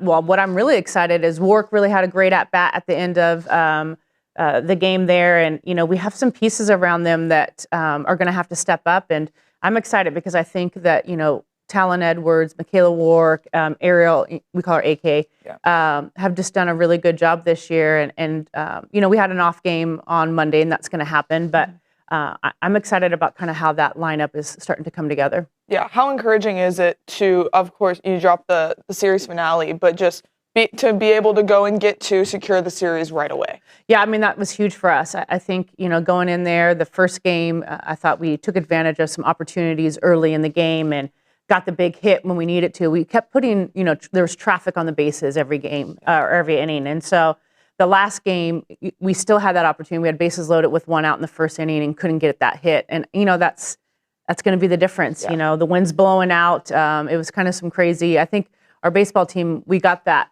wind. That wind gust, they had in Oklahoma. Yeah, it came down through us. So, but yeah, I think, obviously winning the first 2. I love playing in a silent crowd out on the road. It's like nothing gets me more fired up than hearing the crowd be very silent. So that part pumps me up. Yeah, I had Talon Edwards in here last week, and she kind of said the same exact thing. She's like, I love hearing the crowd just go mute. As for her, you didn't have, second, she's still kind of off and on. She had a couple 2 errors on Monday. It seems like she's still taking steps in the right direction. It's just things that she hasn't seen before. Yeah, she's fine.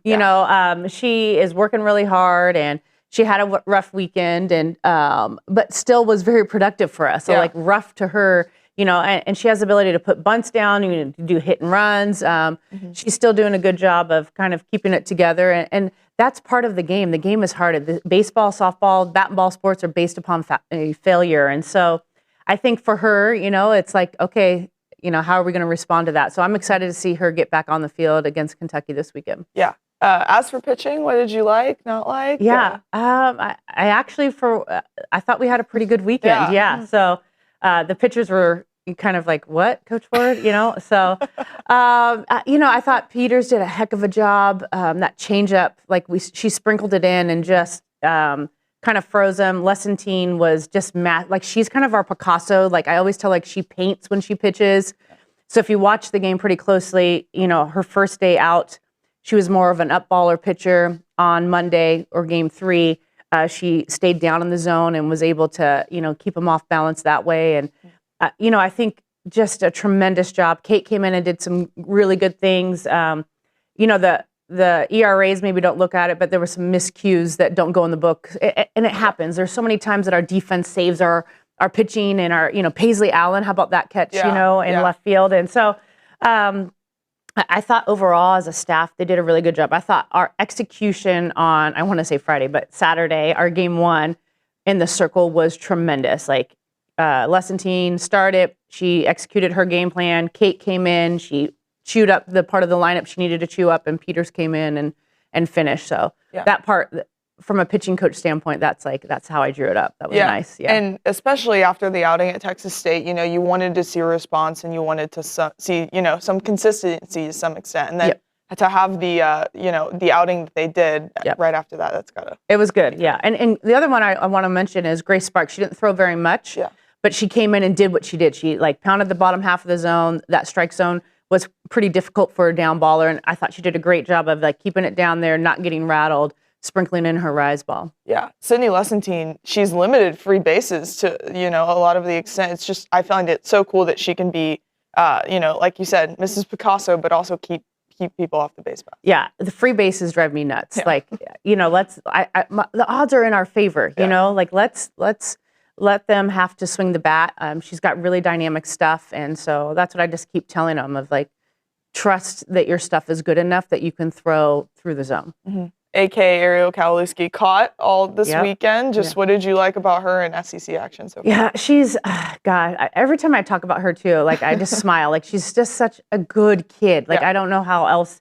She works hard. She works hard though for the right reason. So works hard to help her team, works hard to help the pitchers, is always trying to, get the upper edge, and just somebody that comes to the field every single day with the full-hearted intention of how can I get better and how can I help Texas A&M softball win. Yeah. You tinkered with the lineup a little bit. We saw Frankie move up. Just kind of what's been going into some of those decisions just to, play with it a little bit. Yeah, I think for us it was just trying to get some new looks, and Larissa Perez got some DH opportunities and got a pinch hit opportunity. Maddie Sani had a big hit for us. Yeah. And I think, we have some talent on the bench, and so it's just trying to figure out who we thought we were going to face and then how we match up, in that situation. Yeah, with some of the new faces on the team, you have proof of concept right now. You've gone on the road, you've won in the SEC. Just how nice is that to kind of have in your back pocket, knowing you can do it? Yeah, and I think, as hard as our non-conference schedule was, I think they know that. They know that they can play against anybody on the road, at home, and come out, if we play our game, they know they can beat anybody. And so I think as much as the non-conference bit us, I do think we have that in our toolbox of, hey, we know if we do X, Y, and Z, we win those games. And it was very clear. And so for me to be able to go into LSU, that's a different, environment, and go in there and take the first 2 games, I think just says a lot about the growth of this team. Yeah. And kicking off SEC action at home at Davis Diamond with Kentucky this weekend, just what do you know about their club? And it's always good to be playing. I'm just happy to be back at Davis. Yeah. This year I feel like I miss Davis. I miss Davis. You just want to be back there. Yeah. I think Kentucky's scrappy.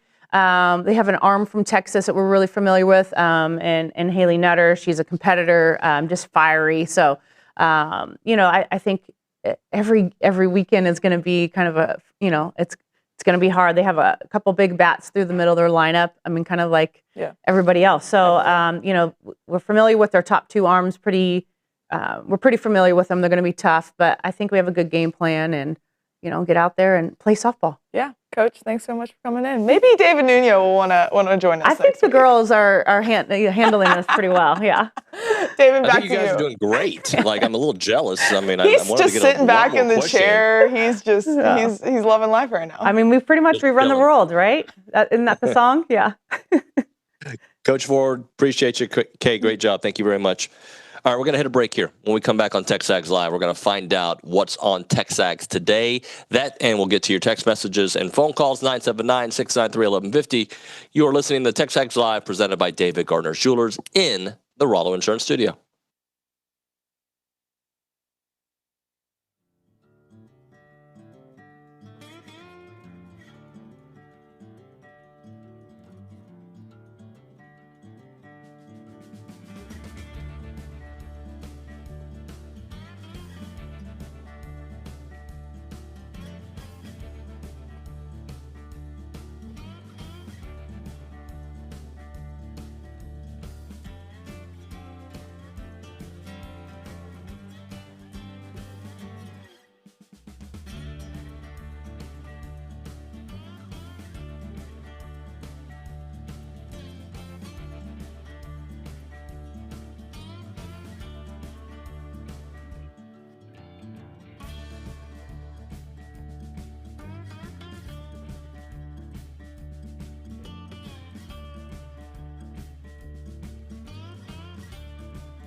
All right, we're back here on TexAgs Live, presented by David Gardner's Jewelers, Rollo Insurance Studio. Nick, before I check in at the Angry Elephant News and Social Center, my understanding is we got a couple of knuckleheads in the studio. Is there something planned going on baseball-wise that I need to be aware of? No, they've just been sitting in there making sure, if you disconnect for whatever reason, that we're prepared for it. So we're covering all the bases here.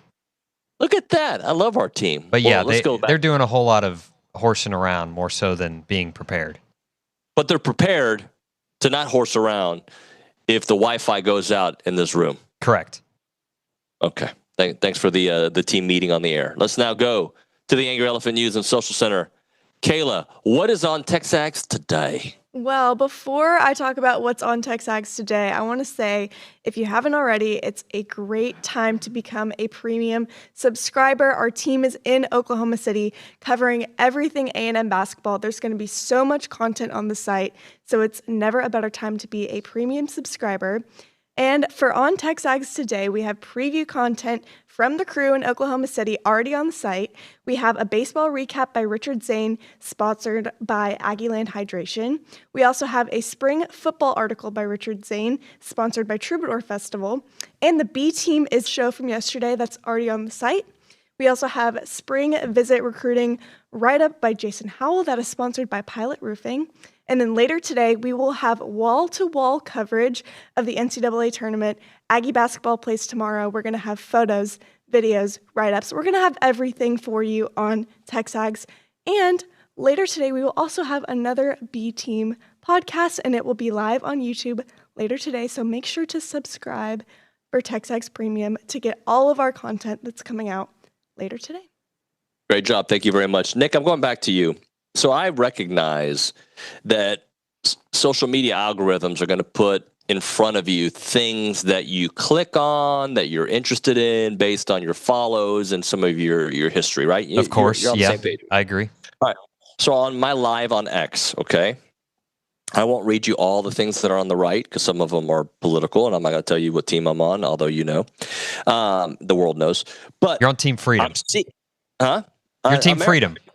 I'm Team America. But on my live on X right now, or section where it shows like relevant talking, the things that people are talking about, this is what I'm reading. Because it goes back to something I said at the top of the show. And I need somebody to do research, that be you, an intern or a listener, to text in and let me know what the hell is happening. Bright fireballs streak over 4 continents in the last week.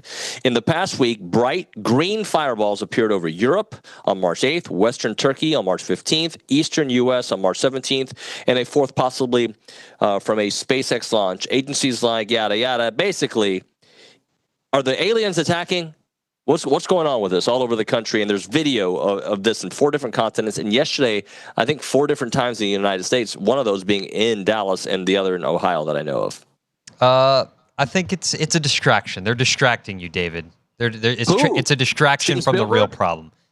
The government. Yeah, it's a conspiracy, of course.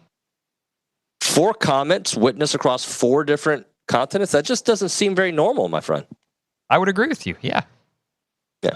Well, I was hoping for a deeper dialogue on this, and you would tell me that, yes, David, E.T. finally made it home, but that's not what you're telling me. Well, if that happens, I will tell you. I will break that news on air, just like we've had major breaking news with, Vikings contracts, Minnesota Vikings I'm talking about, A&M legend Justin Jefferson. But, yeah, I will be sure to break the news about aliens if they do pop up during our show. Are you team alien or not? No. Well, yes, because they're definitely out there somewhere. They're just not anywhere near us. Yeah. I don't know if I want to go down that rabbit hole in this show. Maybe off air we can do it because there's multiple ways we can break it down. I feel like Joe Rogan at the moment. Anyway, except he's really talented and good at what he does and very good at jiu-jitsu, and I'm the opposite of all that. When we come back on TexAgs Live, Jason Howell. He's going to talk to us about partying. He's going to talk to us about recruiting. He's going to talk to us about life. So we'll have Jason Howell on the program.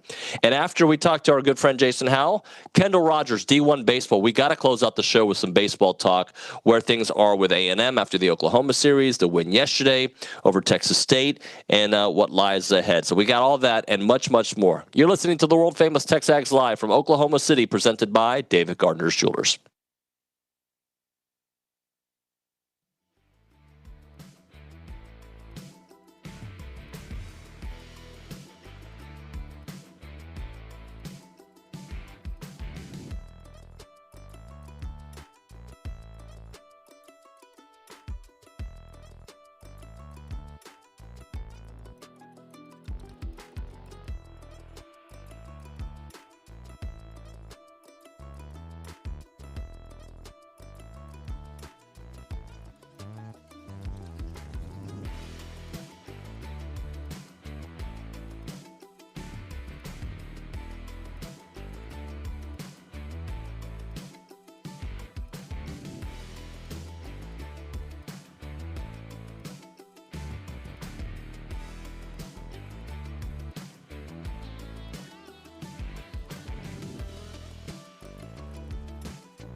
All right, we are back here on TexAgs Live. We are presented by David Gardner's Jewelers. We are live in the Rollo Insurance Studio of Oklahoma City, across the street, literally like 40 feet away, 40 yards away.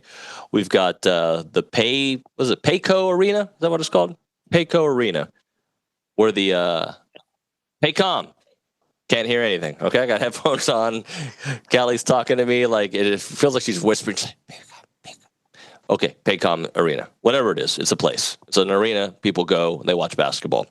Right now, it is time for Recruiting Country, brought to you by American Momentum Bank.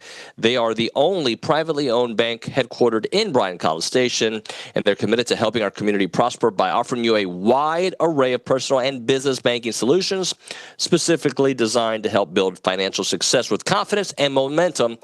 On your side, on the Buppy's Catering and Bartending Hotline, is Jason Howell. Jason Howell knows things about restaurants in every city. In fact, he'll text Olin or myself things that are happening and places to go eat. Jason, how are you, buddy?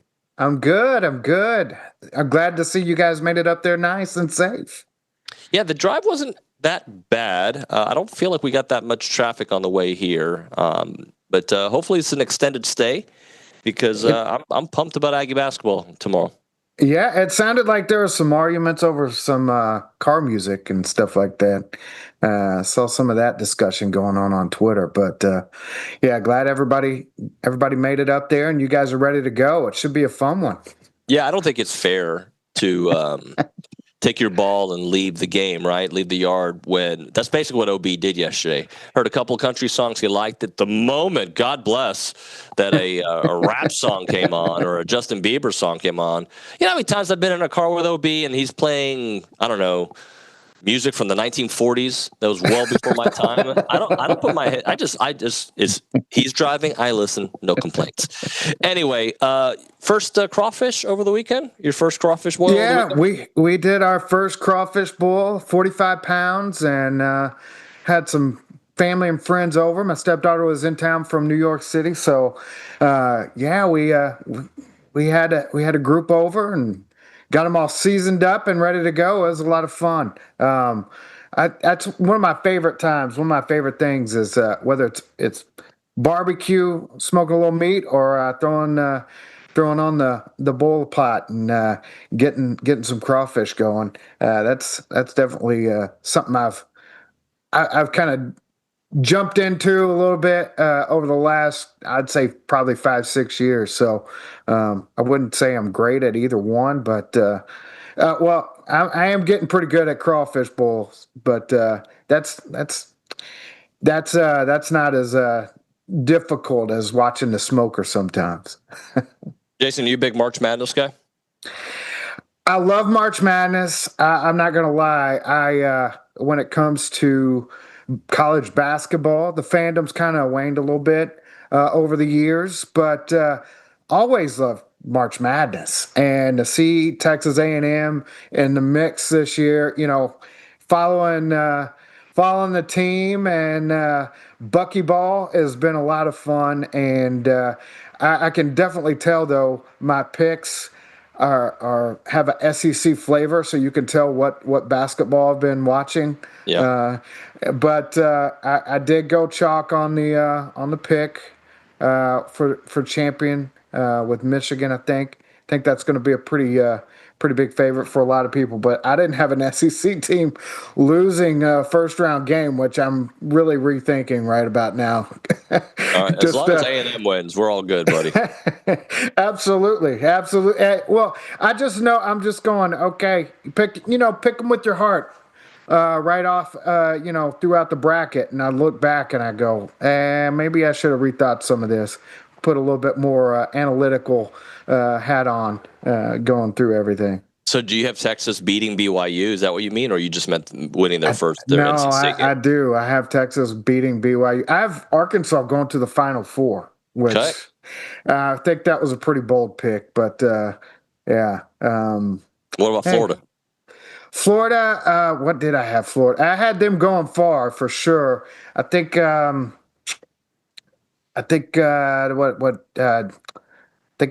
had Houston going to the Final Four there. Okay. I got A&M winning one, and then Houston taking them out, and then moving on to the Final Four. Good stuff, Harry. Let's transition to some recruiting chat. And Dylan Mitchell, he's killing it on the track, huh?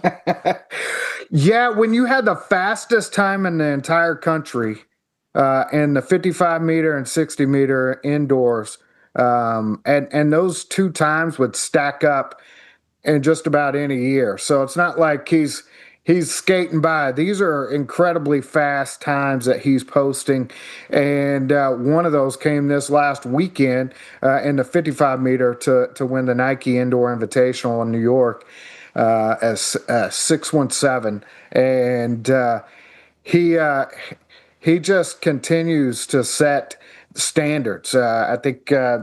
It was a couple weeks ago at A&M where he ran a 9.88, win-aided, but it was still a huge number and registers as a top in the country in the 100-meter. He's got the second fastest 200-meter outdoor time also recorded.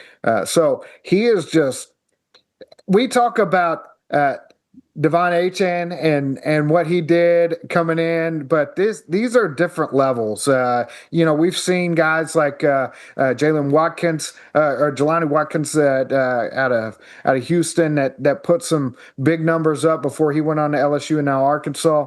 And but yeah, what Dylan Mitchell is doing is beyond. This is, and what's crazy is he's not just some track guy who also plays football. This is he's not the biggest guy, but he has some bulk to him, and he is a powerful, dynamic player on the football field as well. And seeing these numbers being posted, it's mind blowing. Just what he continues to do week after week. Talking to Jason Howell here on TexAgs Live, presented by David Gardner's Jewelers, Rollo Insurance Studio. Jason, catch us up on Ahmad Hudson. He recently dropped his top 6, and where do you think the Ags kind of stand in his commitment? Well, yeah, A&M made the top 6 there. LSU is going to be a school to watch. Lane Kiffin and that crew coming on strong, but he's one of the top basketball players in the country as well. Basketball is going to figure prominently in his recruitment and has. I know A&M has definitely been involved in both sports, football and basketball. But A&M was one of his early offers. He's visited College Station several times over the last couple years. And, they're in the conversation. Right now, I'd give the odds to LSU and Kiffin there. But we'll see what happens as he takes these visits and makes the rounds this spring. LSU, A&M, Nebraska's figured prominently in his recruitment as well. I know he's got, I think, Missouri in there. And but LSU and Nebraska are probably the two I'd watch the most beyond A&M, and I'd put A&M right there in it. But I'm leading. It's hard to ignore the Tigers on this one. What do you like about his game? I mean, he's just such a big target, and he can play outside. You can flex him out to the outside receiver even. He has that kind of athleticism, but he's got tremendous ball skills, as you would expect from a guy who's a dual sport athlete. He's absolutely huge. I want to say he checks in right around 6'7" right now. So you see, he just brings a different kind of athleticism to the tight end position. That's why he's regarded as the top tight end in the country. Talking to Jason Howell, Recruiting Country here on TexAgs Live, and we are still in Oklahoma City, by the way. All right, let's look at some of the spring visits that are lining up. Kind of give us a rundown of what we can expect over here over the next little bit. Yeah, so you've got Olu Babola that's expected to come in here pretty soon this weekend out of St. Peter's in New Jersey, one of the top offensive linemen in the country. And then next week, I know you got Damarian Mays out of North Crowley, one of the top 2028s in Texas and the country. definitely a guy when you're in discussion of who is number one in the state of Texas next year or in that 28 class. He's going to be a guy that gets mentioned right off the bat. We've got a recent offer, Tamir Brown out of Pennsylvania. He's going to be in town on the 23rd, announced on Twitter. He'll actually be in DFW for the OT Sevens, and I know we saw several of those guys that competed at that event, and it's a star-studded event with several Texas A&M targets expected to participate over the next several weeks. You see some of those guys show up in College Station. You see a lot of those guys get their first taste of Texas A&M during that week, during those weeks and that time of OT7. So I look for that to continue. I know Jackson Roper is another top prospect. Caden Henderson, we just talked to out of Tampa. He's planning to be in town on the 28th as well. It's going to be a lot of fun tracking all these guys.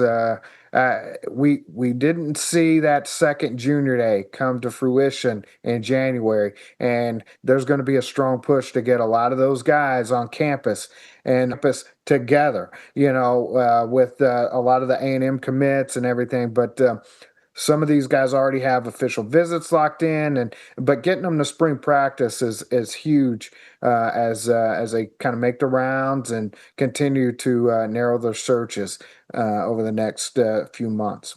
Jason, some of those names I'm sure we'll recap here as we go on throughout this next 20 minutes or so. But I want to talk Caden McCarty for a moment. I know that you have spoken glowingly about him in the past, and just two parts. What makes him such a special, unique addition to this program here next year, hopefully, and also what he's doing on social media and what he's doing in the recruiting rankings with others? How much of an impact does that have? It's huge. It's absolutely huge. He brings that Von Miller type skill set to the table, and I hate to throw that out there, and put those expectations, but that's kind of what he brings. Is he's got a lot of length. He's got some long wingspan. He's incredibly flexible and twitchy off the edge. He is highly productive. He is a sack master. He's constantly in the backfield and making plays and getting pressure and causing bad things to happen for the opposing offense. So he imposes his will and is a difference maker on defense, and his skill set is the kind that can quickly translate to the college game. And as far as what he does on social media, I mentioned it last week. It's just, honestly, as a reporter, I don't expect a ton of feedback from the guys we talk to, but it's refreshing when you see someone be thankful for getting a little spotlight on him, and he has been very gracious, and I know he's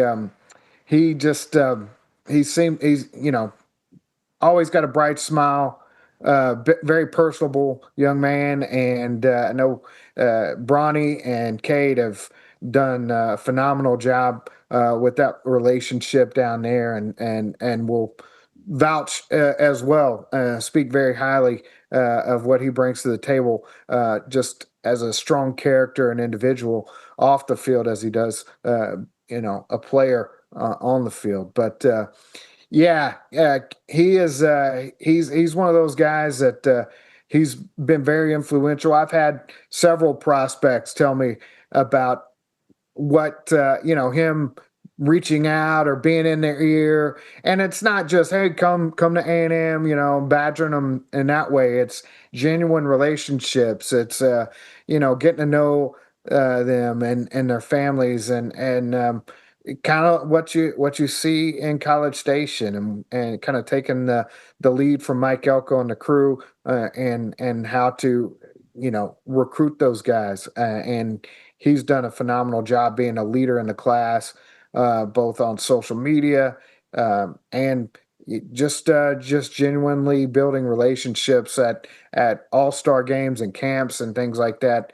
I know we talked about it last week about him going out to the Rivals camp in Houston and tearing it up. And as a guy that's so highly regarded, that's already established what he wants to do on the college level and where he's going recruiting wise, he didn't have to get out there and do anything. He's already, regarded as one of the nation's best and an All-American.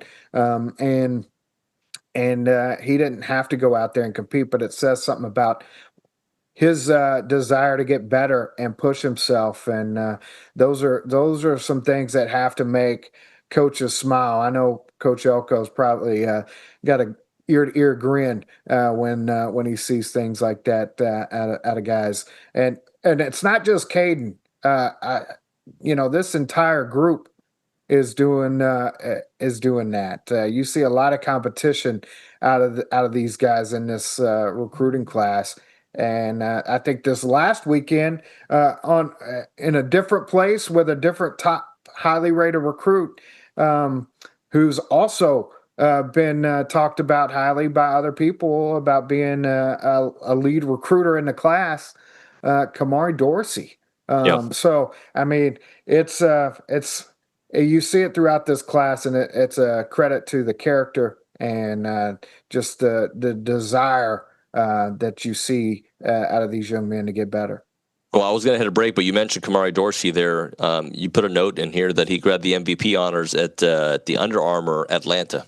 Yes, and talk about a star-studded camp. That's going to be one of the top camps you'll see on the Under Armour circuit. It's going to be very talent-laden. A lot of guys from all over in that Georgia area. And again, 6'3", 200-pound cornerback, safety.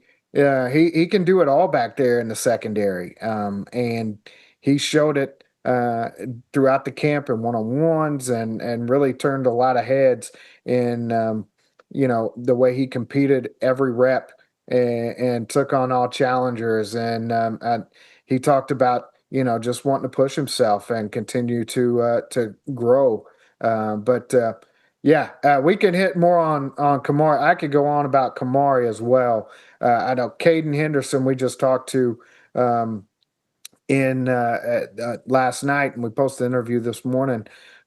He talked about he singled Kamari out as a guy that has been in his ear and working him to join the fold. And you talk about a young man that can do a lot on and off the field and brings that character. We talk about him as a defensive back. His coach, when he committed, said he was getting recruited as a receiver as well. So just an all-around athlete, great kid, great leader, and it's what you're seeing out of Mike Elko and what they're building out there. All right, a little bit more with Jason on the other side right now. Moment for Caldwell Country Chevrolet, Highway 21 in Caldwell, online at CaldwellCountryChevrolet.com. Shopping for your next vehicle doesn't mean you have to spend all day at a dealership. You can start that search at Caldwell Country Chevrolet. They make it easy to browse all their selection of vehicles there. You get the photos, the specs, the pricing, you name it. You can do it from the couch.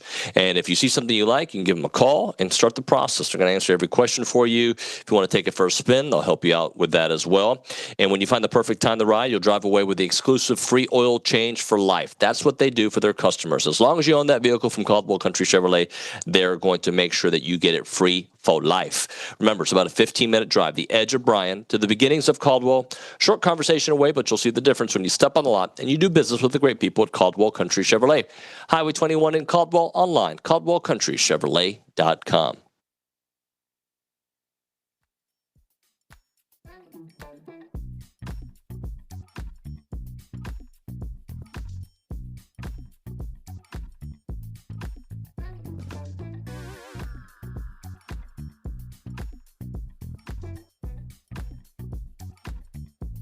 I wish I had Olin here for it because he loves energy drinks. Catalyst Citrus Spark. This is one of the new flavors out there. Whether you're grinding through workouts, cramming for a test, or closing in on a deal or getting ready for TexAgs Live, you never know, right?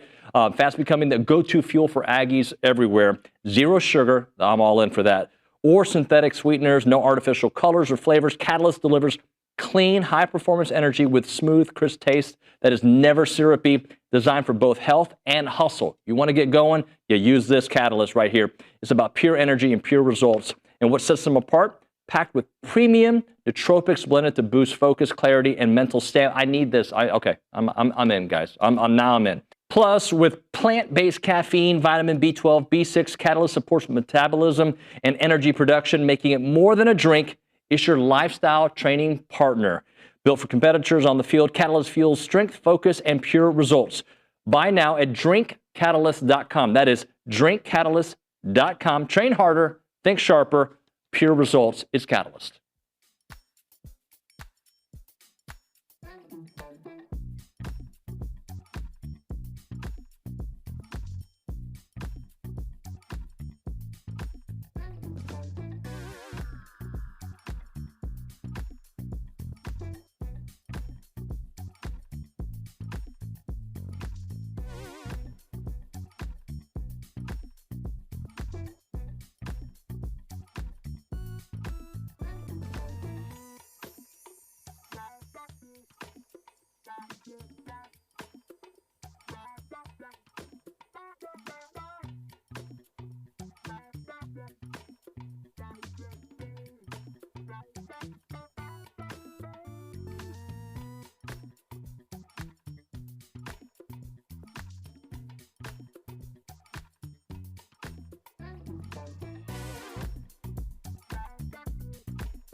Welcome back to Recruiting Country. TexAgs Live. We're presented by David Gardner, Jewelers Wallow Insurance Studio. We go back to the Buppies Catering and Bartending Hotline. We are doing Recruiting Country with Jason Howell. Jason, buddy, I got more of a theory question for you, okay? One that you can't answer, but I feel like it would be a nice conversation. All right.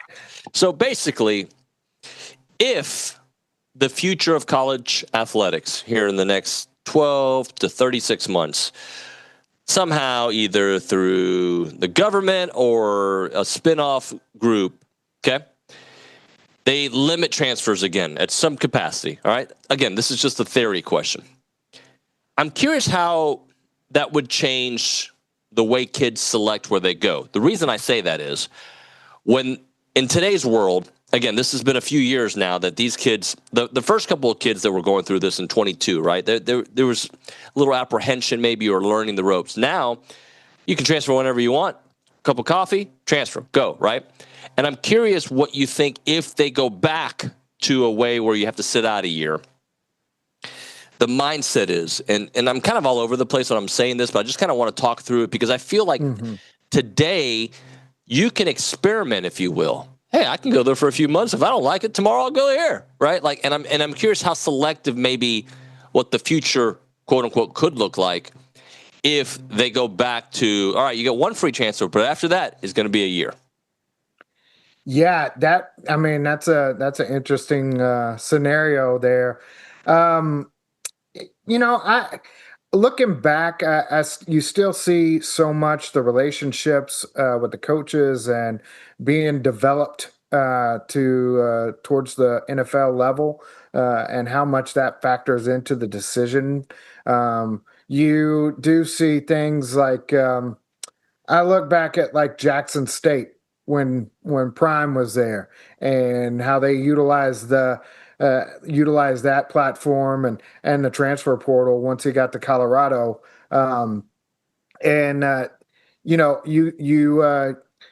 But you really don't see a ton of that, right now. It hasn't really changed the power dynamic as far as where kids are choosing. You still see the top guys picking national powers, like the SEC is still landing. Seven of the top 10 classes in the nation. You see, the usual suspects, scholarship limits and things like that, limit things. So it's not like you see a guy going, you know what, I'm going to pick, a off the radar school that I wouldn't have picked, all that often as it is. But what it does do is it allows it's allowed both the college and players to reevaluate year to year. And we see it at A&M where guys get buried on the depth chart and, it's, hey, you know what? It's time to go. It's time to make a move. And you see guys come in who you see the colleges strengthen those positions and that depth, and add some playmakers. So it's kind of funny. I've been looking back at some of the draft numbers, and you're starting to see like 2023 could be the best class A&M's had as far as producing NFL draft picks when it's all said and done, and it's had in the last 20 years. Right. And, and that says something about this era. That says something about retention in your program and development, and how that's not even counting the guys that are coming through from the transfer portal. That's just the guys that are recruiting straight out of high school.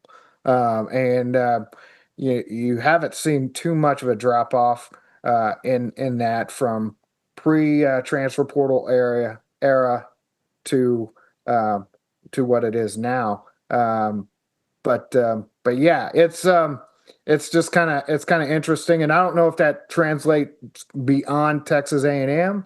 But Texas A&M, things are pretty status quo when it comes to development, or actually maybe getting better as far as the development from high school all the way through and seeing those guys stick around. Follow up to that, you mentioned the NFL and the development. How much of a talking point is it with these kids? I say kids, these young men, that A&M this year did have the 13 guys at the combine and the kind of NFL talent that they're starting. Does that register with recruits 100%. still? It does. Yeah. Okay. Yeah. I mean, you hear these guys in the 27 class talking about competing for a championship and development. And they talk about A&M's culture. And I know Jalen Brewster, who's committed to Texas Tech. When I asked him about Texas A&M, he immediately talked about the 13.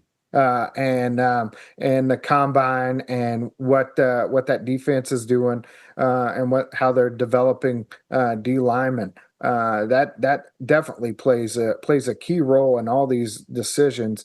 I tell people all the time when it comes to high school recruiting, you may have some outliers. You may have some guys that they just get a school offers over and above, and when you're talking about little differences here and there, you got great relationships everywhere, and you're talking about I can really take a step financially. You see that happen every now and then, but a lot of these guys are in the same pool, in the same range, and A&M's in the ballpark for a lot of these guys, for most of these guys that they're recruiting.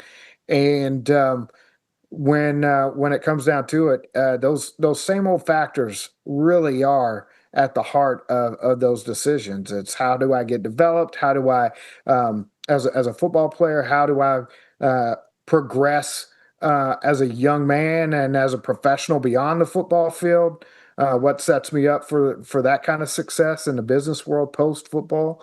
And those relationships and just where they feel comfortable. And that's a huge aspect of it all still today. Jason, last thing for you. Tell me what's up. You got the OT7 tournament coming up in Dallas? Yeah, and it's one of the more interesting events that we see come through Texas. And I want to say it's pretty much, it starts this weekend and it'll go Saturday and Sunday. There may be an off weekend in early April, but it goes all the way through pretty much to the end of April. And you're going to see top prospects from across the country at this event. And it's kind of wheels off. There's a lot of social media and influencer type stuff that goes on, but it's a lot of fun, and the kids love it, and they have a great time. And you've got team name. Cam Newton has a team. You've got Torrey Smith, former Baltimore Ravens Super Bowl champ. He's got a team. I think Aaron Donald has a team, and Puka Nacua has a team going. They do a lot with. Pop culture and rappers and things like that. And it's a lot of fun. I think last year Jermaine Bishop was out there at cornerback wearing a Batman costume. It's intense competition, but they have a lot of fun with it, and it'll be a great chance for us to see a lot of top prospects. John Meredith will be out there playing with a bunch of Texas area guys. You've got Kamari Dorsey will be in town this weekend with Cam Newton's team. And I know Jay Upshaw, big time receiver prospect, Eric McFarland, Dakota Garant. There's some big time 2027 receiver targets that are going to be on hand as well. Caden Henderson, a linebacker out of Tampa, Florida. He plays with Cali Power, one of the top 7-on-7 teams. He'll be out there. And again, like I mentioned earlier, a lot of those guys end up making it to campus. Samu Moala played in this event last year. Caleb Tafua, and there were several other teammates and guys who A&M was taking a really long look at that were able to make it to College Station while they were in and around Texas for this kind of event. So it's a good time, and we'll be out there covering it strong. Jason, great stuff, buddy. Thanks so much. Hey, always appreciate it. All right, join us for the 4th annual Drive with On-Ramp fundraiser at Topgolf in Bryan, March 28th from 4 to 7. Tickets are $50. That includes 3 hours of play, dinner, and mini golf, with all the proceeds helping us gift reliable vehicles to more hardworking Brazos Valley families in need. For more information or to buy tickets, visit onramptx.org. That is onramptx.org. onramptx.org. All right, we'll come back with Kendall Rogers, talk a little baseball before we close out the program. It's TexAgs live from Oklahoma City.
All right, we're back here on TexAgs Live. We were presented by David Gardner's Jewelers Rollo Insurance Studio. Let's talk a little Aggie baseball. Yeah, the win yesterday, the series against Oklahoma. And looking ahead, we go to the Buppy's Catering and Bartending Hotline, joined by Kendall Rogers, D1Baseball. And, of course, an Aggie. Kendall, good morning, buddy. How's it going? I'm all right, man. So let's go back to the Oklahoma series. We'll get to last night here in a moment. But did you come away, let's see, like impressed with A&M? Did you come away with, man, they let a series get away from them that they could have won against a quality team? What was your big takeaway overall from the weekend against Oklahoma? Yeah, I think my takeaway is I thought they held their own against a team that I would feel like is pretty good. I saw Oklahoma opening weekend, and that weekend, I mean, they just blew out everybody. I mean, their pitching was elite. Their offense is obviously very impressive. And considering the elements there with, the wind blowing out most of the weekend until Sunday, and he's kind of blown to the right field foul pole, I came away feeling pretty good about A&M, especially offensively. Obviously, on the mound, you're going to have to figure some things out now with Stewart out for, a while, based on his reaction, that doesn't look good for the long term at all. But with him out, and obviously they lost, Caden earlier in the season. Some guys are going to have to step up in the bullpen. And so the only thing I worry about with A&M is I think they're really going to hit. I still feel pretty good about the starting pitching. I thought Weston Moss, working out of some rustiness early in that outing and actually putting together a pretty good start, I thought was really big for him and honestly pretty big for A&M. Because I think as you move ahead in conference play, especially, playing a really good offensive team in Georgia this weekend, I think had he gone out there and struggled a little bit, it's one of those things that can kind of get in your head a little bit. So I think him settling down was a big development. But ultimately, I think it just boils down to, like, how can, JK and how can Early kind of set up these different bullpen pieces? Do you put Nico Partita back in the bullpen a little bit, at least once a weekend? You're going to have to get a little bit creative because, I just don't think running the same guys out there like they're doing right now, hey, give Darden and those guys credit for, pitching well last night. But, if you're having to throw those guys twice a weekend, you look back at, look back in May and you're going, man, I wish we would have maybe tried some other guys. Kendall, to me, it's obvious. You look at this team; they are a better team than they were last year. Is it that simple just by watching the eyeball test? Oh, 100%. Yeah, not to rehash last year too much, but you look back to last year and when things would go bad. I think back to last night, I was able to kind of go incognito last night and go to the game with my family and just kind of watch this team up close without, having to work and things like that. And the thing that I noticed is I felt like last year when things went bad, that team panicked. And I thought last night when they kind of got down 4-0, you really did not see any kind of different attitude. Like there was no panic, there was no yelling, there was no slamming bats against the dugout. It was a very professional approach. So I thought that was impressive. And I think the biggest thing, and, we all thought it whenever they hired Cliff Pennington, but, that team defensively is much better than last year's club. Like it just, looks like a fluid team. It looks like they kind of know what they're doing. And, the shifting is good. It's just a much better defensive team. So, yeah, there's still some swing and miss in the offensive lineup, but, that's what's going to happen whenever you have as many home run hitters as you have. But there's no doubt in my mind. This team is much, much better. And, the question will be is, this team is good. Can this team be elite? I think the pitching staff will determine that. Caden Sorrell, superstar that I still think flies under the radar somewhat. Am I correct on that? I don't know if I would classify Caden Sorrell as flying under the radar, really, but the thing about him that's crazy is he can be a lot better. And what I mean by that is he's a really good hitter. He hits for a lot of power, but if you go look at his chase rate, it's still pretty significant. So you're talking about a guy that, and he would say the same thing. Like he's a really good hitter. He's one of the best power hitters A&M's had, and he's still a guy that, if he cuts down his chase rate, you're talking about a dude that can, honestly, probably hit 400, on the year. So as good as he is, he can be better. But I think when you look at him, you look at Hakopian. That was kind of my first look at Hakopian up close. I hadn't seen A&M in person until last night. And so, man, he's just a really good hitter. I love his offensive approach. So, yeah, I really like that lineup top to bottom.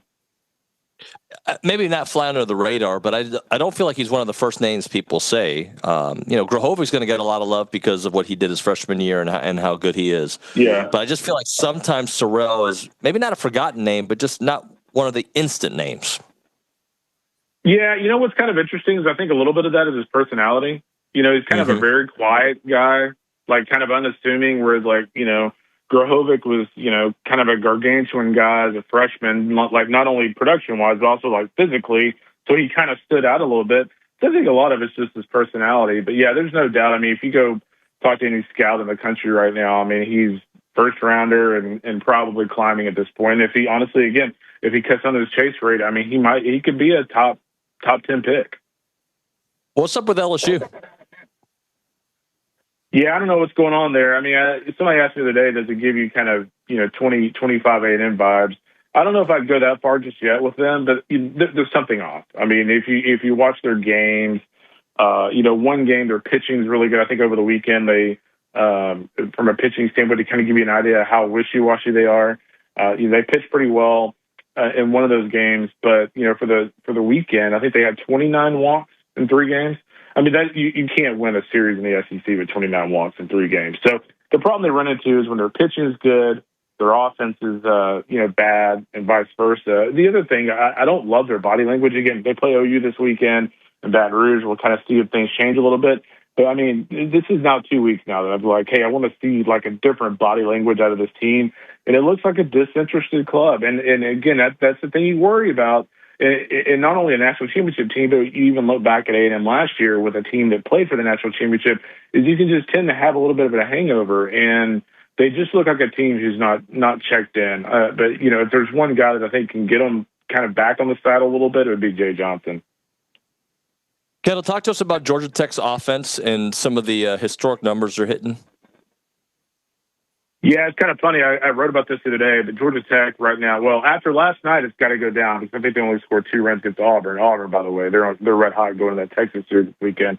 But Georgia Tech going into last night's game was hitting 393 as a team, and I was looking back at some of the numbers, and over the last 6 years, the closest team to hit near 393 as a team at this stage of the season was Florida State 2 years ago, and they were only hitting 364. So the thing about Georgia Tech, which is kind of a neat story, and James Ramsey being a first-year head coach. Of course, he was associate head coach for a long time, kind of learned the ropes from Mike Martin as a player and then Danny Hall at Georgia Tech.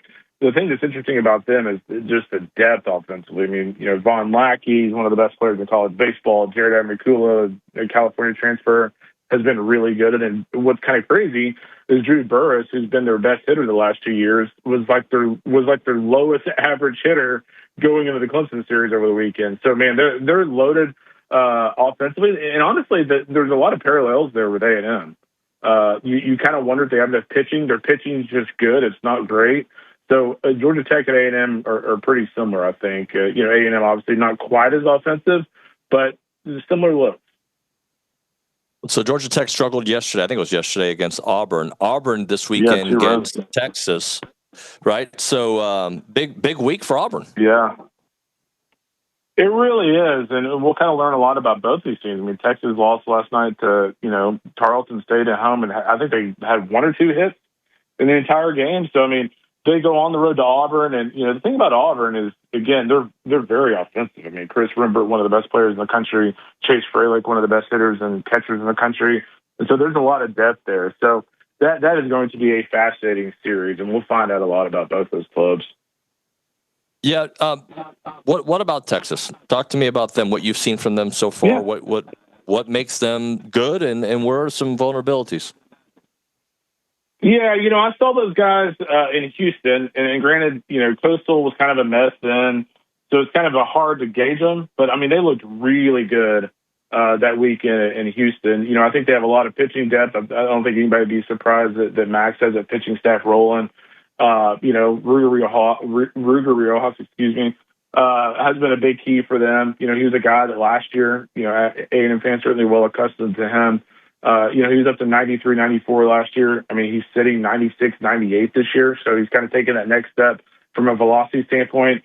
Their bullpen has been really good at times and has also kind of been shaky at times, specifically Thomas Burns, who's kind of a flamethrower for them. I think the biggest question mark with me with Texas is just as the season progresses, the bottom of the lineup. They lost Jonah Williams for the year because of shoulder surgery. Certainly the two-sport player. He wasn't great. I mean, he was a really good athlete, had some pop, had a little bit of fire when he's at the plate, but he's out for the year. And so now they're relying on a freshman, Anthony Pack, near the bottom of that lineup. So I do like the top of the lineup. Casey Borba's kind of gotten hot for them.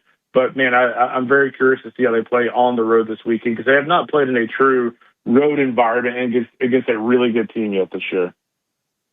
Kendall, last thing for you. Talk about the series with Georgia this week and how important it is for A&M to take care of business against a top 10 team coming to town. Yeah, it's super important. I mean, when you lose a series on the road against OU, the SEC is a grind, and you got to protect your own field. My advice to fans would be that if you're in a hurry this weekend, this probably is not the series for you. Georgia, very offensive. A&M, very offensive. Both teams, from a pitching standpoint, could be hit a little bit.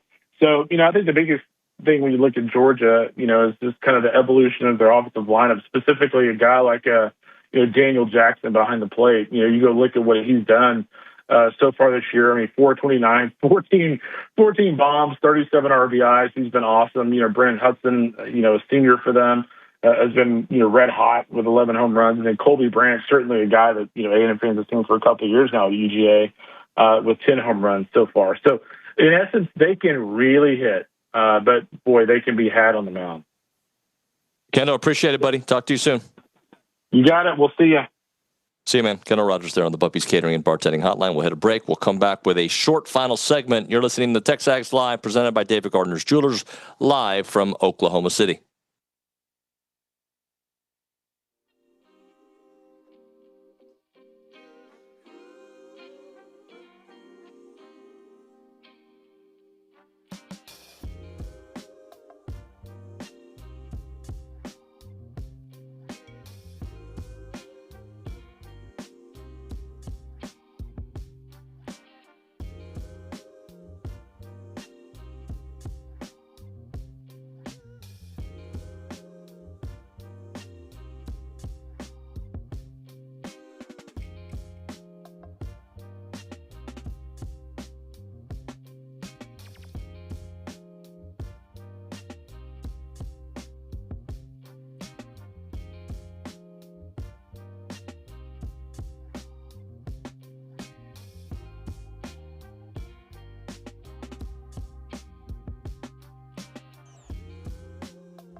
Basically, got 2 minutes left on the program, so we're going to check in at the Angry Elephant News and Social Center.